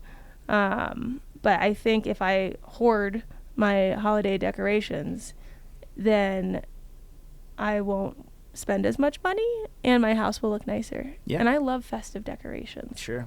You're a girl. You have to. My first one, I'm going to go with the one that I think is at highest risk of being taken, and this is trail runners. I have a very difficult time throwing away trail runners, unless like the uppers are ripped. But I hold on to them even past the point that they're like feasible, like where the lugs are pretty much just like worn flat and they don't actually have like any slippers. traction. Yeah, but they're still good for like road running and just walking around and doing normal stuff. Are these on top of like the newer pair you've gotten, or are these in lieu of getting a newer pair? Both. So this is why I'm hoarding them. Is I still get new ones if I'm going on like a backpacking trip or like I need them to be functional. Like I'm very big on if I'm going to do a backpacking trip, they need to have decent lugs because otherwise I don't have any grip and I'm just going to eat shit the entire time. But I don't get rid of the old ones. I'm not on that train. I'm actually very good about that. New pair comes in, old pair goes out. Okay, that's good. I've got like 6 different pairs of all different like worn outness. Yeah, because you might never know use when you're them gonna at any need point. them. Exactly. Yeah. All right, you're up. The first, No pun intended. Oh, yeah. You're up. Ooh, Oh, I get it. The first one that came to mind was like soy sauce packets or condiments. I have a drawer full of that crap, and I don't typically use them. Although ketchup, I never buy a full bottle of ketchup. I just ask for extra at the drive-thru and add it to my pile in the drawer. Yeah. I will say my Taco Bell mild sauce pile in the drawer like almost ran dry. They just forget. Yeah. They forget. But it's the the mild worst sauce. feeling when you go to get one. I You're know. like, oh my god. But it's where the did they all best go? feeling to be like, I took care of this in advance. Yeah, I've got a drawer. I just got a drawer full of the sauce. That's a good answer. It's a very good one. Snake draft, so you get 2. Crap. Yeah. What else do I hoard? Ooh. We did throw this on you, so if you want, we can come back to you. Yeah, come back to me. Come back Okay. to me. I'm going to go with the next one that I'm worried that could potentially be taken. Let me pull up my notes here. Which one do I go with? Because I've been to so many like outdoor conference things, this is a giveaway item at everyone. Water bottles and Nalgene's. And they're just scattered throughout the house too. Like I don't put them in a cupboard or anything like that because I use all of them in different ways. But there's like a Nalgene in every room of the house, and it's becoming a real problem. Fair. Similar to yours, water bottles by my bed. The fear of waking up bottles thirsty. or Or just glasses of Glasses. water Yeah. everywhere in the house. So I've got my tan water bottle that I try to have be the primary, but this was from my bed last night. There's also another Propel, same exact kiwi strawberry, but only that much full by the bed. And then there is a like a seltzer water that's half full. I've just basically the floor between, there's a gap between my nightstand and the bed itself, and that little gap is just lined with bottles. And anytime I go to throw one out, I'm like, but what if I get thirsty? And then my main water bottle's empty, and then the secondary one is empty because it's extra thirsty. And I just think you collect them. Yeah. Yep. Jenna's the same way, but with glasses specifically, and it's like the movie Signs. Have you seen? Yeah. Glasses everywhere. Yeah, there's no intent behind it, but she uses a different glass for every time that she's thirsty, and they're just like, especially in the bedroom, it is chaos. It looks like one of those scenes where, like, if you rub your finger around the rim of it, it makes like that crystal. Well, bless Garrett's heart, he installed a Brita filter on the sink because we have a sink that's in like the hallway next to our bedroom, next to the bathroom. It's like a vanity. I don't know, it's an old house, but there's another sink there. And so he had put a Brita filter onto this sink, the screw-on kind, so that I wouldn't have to worry or go downstairs to get water out of the fridge Brita. But my brain, being like not normally functioning, for some reason doesn't trust the sink Brita to like filter the same way that a fridge Brita does. So every time he has to go refill my water, because I just put on the puppy dog eyes and ask, he has to go downstairs to do it, and he'll bring up like, but I got the sink Brita for this reason. And I'm like, but the kitchen Brita is that's like, better water. That's the so the water issue. Okay, it's real. Okay, it's real. My last one is, I think this is a me problem, is I have a very difficult time getting rid of old t-shirts. I have t-shirts from high school, like with big massive holes under the armpits, even though they don't really even fit anymore. They're like skin tight on me now. I have a really, especially anything that has any sort of like nostalgic feel to it, like this had a good story behind it, or I got this from a place that I really liked. It's just now it's to the point where I can't open up my dresser drawer because there's t-shirts in there that I don't ever wear. I just got rid of like 2 or 3 yesterday, and because there's a big encampment of, what is it? Stall for a second. This will be fast. I thought of one. You can go. Okay. 2 of them. So well, mine's more of a response to yours. Yeah, then you do your thing. There's a, okay, wait, here it is. There is a lot of Venezuelan immigrants that have just gotten to Denver. Have you heard about that? Okay, so there's a big encampment of like Venezuelan immigrants in Denver from the last month or so. So like our friends were collecting a bunch of clothes to bring them to like donate right before Thanksgiving.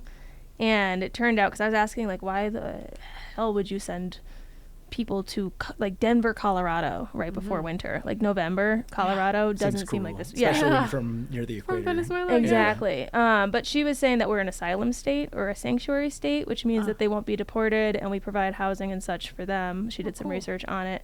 But I went through my stuff for that. So I got rid of a couple that like I'm like nervous like someone's gonna get me in trouble for throwing out like a big t-shirt that like had some nostalgia to it. You know, like you've done something wrong when you do that. So yeah, I agree with you. I've got a very big drawer of those. Yeah. Nice. My next one is Sawyer water filters. Yes. That's a good one. Because never throw them away. Yeah. I always get new ones, and I know they last so long. I know, like I've read the ads, right? Like I know how many filters they filter water for. I'm the problem here because I'll leave them in my car, and then I'm like, was this in my car before or after the last time it froze outside? Right. I don't remember. I remember there was one that wasn't here, and one that wasn't. And you can't even give it away because you don't know if it's going to work. And but what if I throw it out and it was the good one? I don't know. So then I'm just going to have to keep both. And like if you go through the loose, like the reusable grocery bags that end up at the bottom of your closet with like a notebook and like 2 pens, a lighter, and a Sawyer water filter, then it's like, was that one that might have froze, or was that one that I got to replace one that might have froze? So I keep buying more Sawyer filters and I keep not throwing away the ones I have, and then it makes it more confusing every time I need a Sawyer filter. It's like Russian roulette. I've got so many. Yeah. I've gotten so many. Yeah. And then I you end up with all the extra parts too. Well, because if I commit to throwing them out, then I need to then go buy a new one. Yeah. And I'm like, I'm not going on a trip soon. I don't need a new one right now.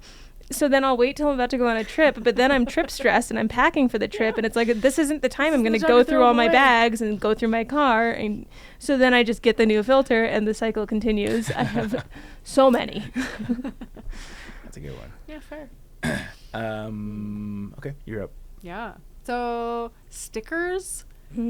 You're supposed to stick them on things, theoretically. But I think I have like commitment phobia. The sticker commitment, yeah. Yes, like, if I stick it on my water bottle, then I can't stick it anywhere else. And what if that wasn't the best place to stick it? And then I don't know what I'm gonna do. And what if it gets wrecked? And then I have this beautiful sticker that I really like, and I put it on something and it gets wrecked. Like I have an abstract hikes sticker that is just sitting in an envelope because I'm too stressed to figure out where to stick it. Perfect location. It's so pretty, and I don't want to waste it on like the wrong place to stick it. Yeah. So I have a drawer full of stickers. That's a good one.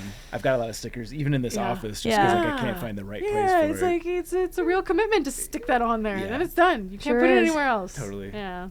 Have we gone through the 3? My last one was charging cables.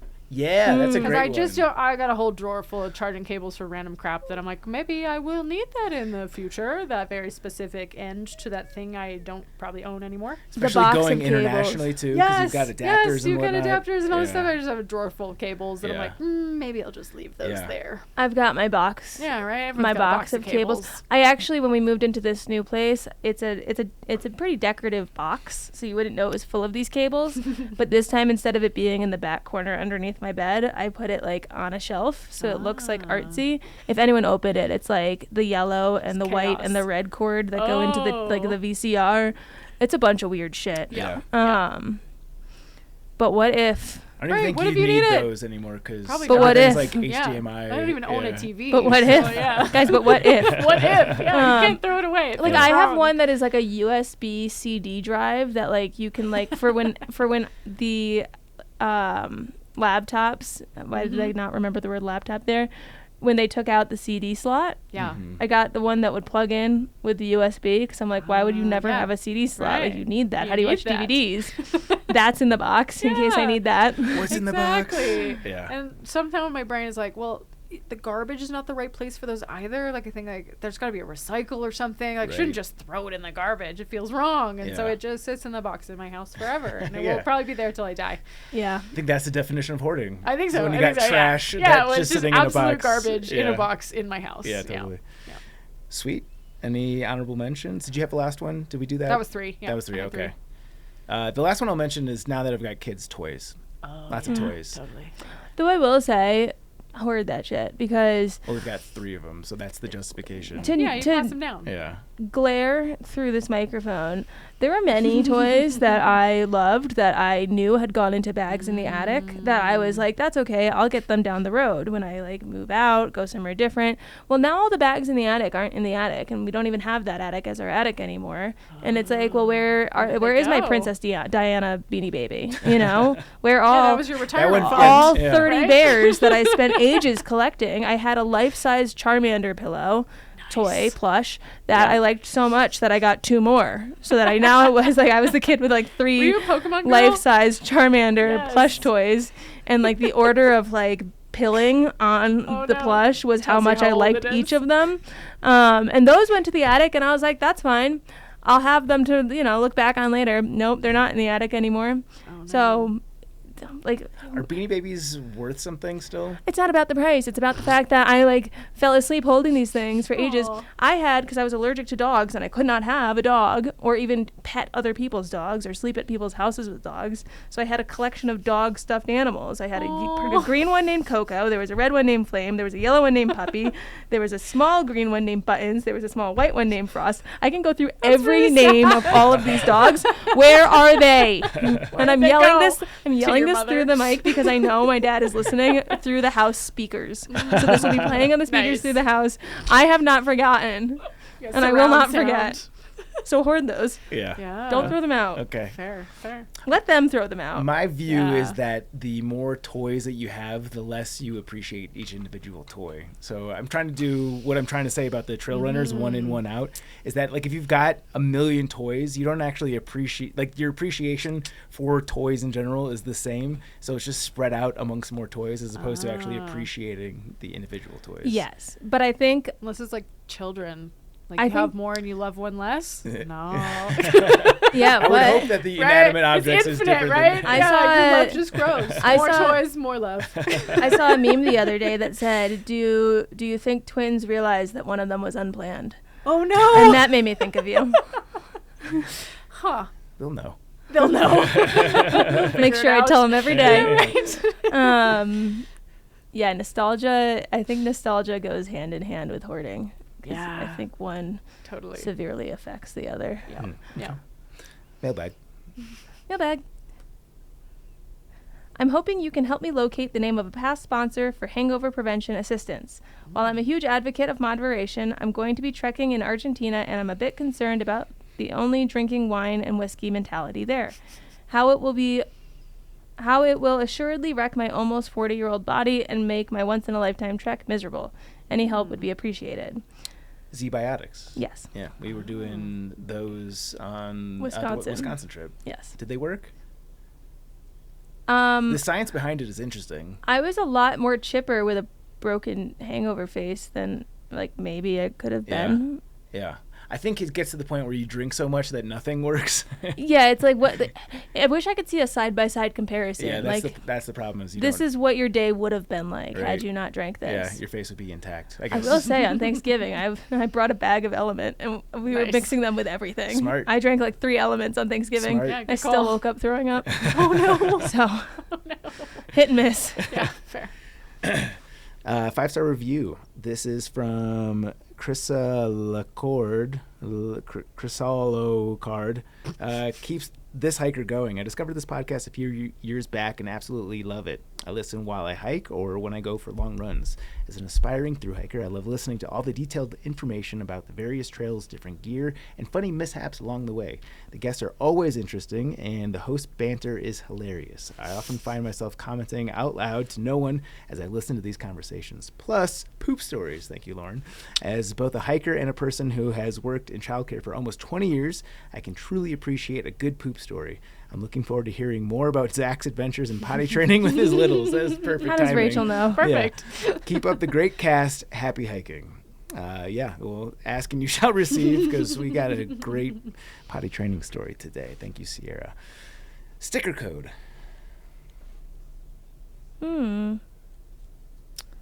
I feel like we got to do something with dogs carrying away people's poo. Sure. But I also like you said that a lot of your dad friends also had that experience. So maybe this sticker code will be an easier one for parents than not. I mean, it's not, if you're not a parent, then find a different sticker code on a future episode. There's something for everyone. But maybe tell us like, I guess like a mishap where like the poo has gotten not where it's meant to be. I think if you've got kids and you got dogs, there's infinite There's a possibility story for there. poop Something. to go wrong for Yeah, sure. So we'll just give you those 2 prompts. Yeah. And if you don't have kids and you really want a sticker, make something up. We're not fact checking. Yeah, totally. Super big thank you to our Chuck Norris Award winners on Patreon. That is Alex. What? Rachel's note. We'll give some clarity to that in a second. Alex and Misty with Navigators Crafting, Andrew, Austin McDaniel, Austin Ford, Brad and Blair from 13 Adventures, Brent Stenberg, Brian Alsop, Stables. Christopher Marshburn, Coach from Marion Outdoors, Dane, Ish. Derek Cook, Eric Casper, The friendly ghost. Eric Hoffman, Greg McDaniel, Hey, bring honor to his name. Iron Hike Endurance Productions, Liz Seeger, Matt Sukup, Mike Poisel, Patrick Ciancialo, Sawyer Products, Spam, Timothy Hahn, Solo. and Tracy Trigger. Do you want to take this next note? All caps, red letters. Seriously, don't forget to mail the Arctic mug to the Poop Story winner. I am warning you. Was that the same person that was immensely grateful for Yes. winning? Okay. Full yeah. of gratitude. Yeah. And we said we have an address. Yes, it's Is in it- your texts. Okay. Is it just the Tumblr? Yes. Okay. I can handle all this. Put a sticker in there too if you want. For sure. You can follow us on social at Backpacker Radio on Instagram and TikTok, at Backpacker Pod on X. I almost said Twitter. Shame on me. Facebook.com/Backpacker Radio. You can follow Chance. You can find me on Instagram at Juliana_Chauncey, and you can get my book, Hiking from Home, a long distance hiking guide for family and friends, on Amazon, or better yet, bundled with Zach's Appalachian Trails or Pacific Crest Trails, and we're doing a face melting screaming deal. Face melting screaming. See, I still can't say the words. It's your fault for picking bad words. That is available through the link in the show notes, or go to store.thetrek.co. Subscribe and follow us anywhere that you listen to podcasts, Apple Podcasts, Spotify, or likes. Follow us on YouTube. You can watch today's episode on YouTube. Hi, YouTube. How's it going? And that's it for today's show. Thank you so much for listening, and happy hiking. Bye.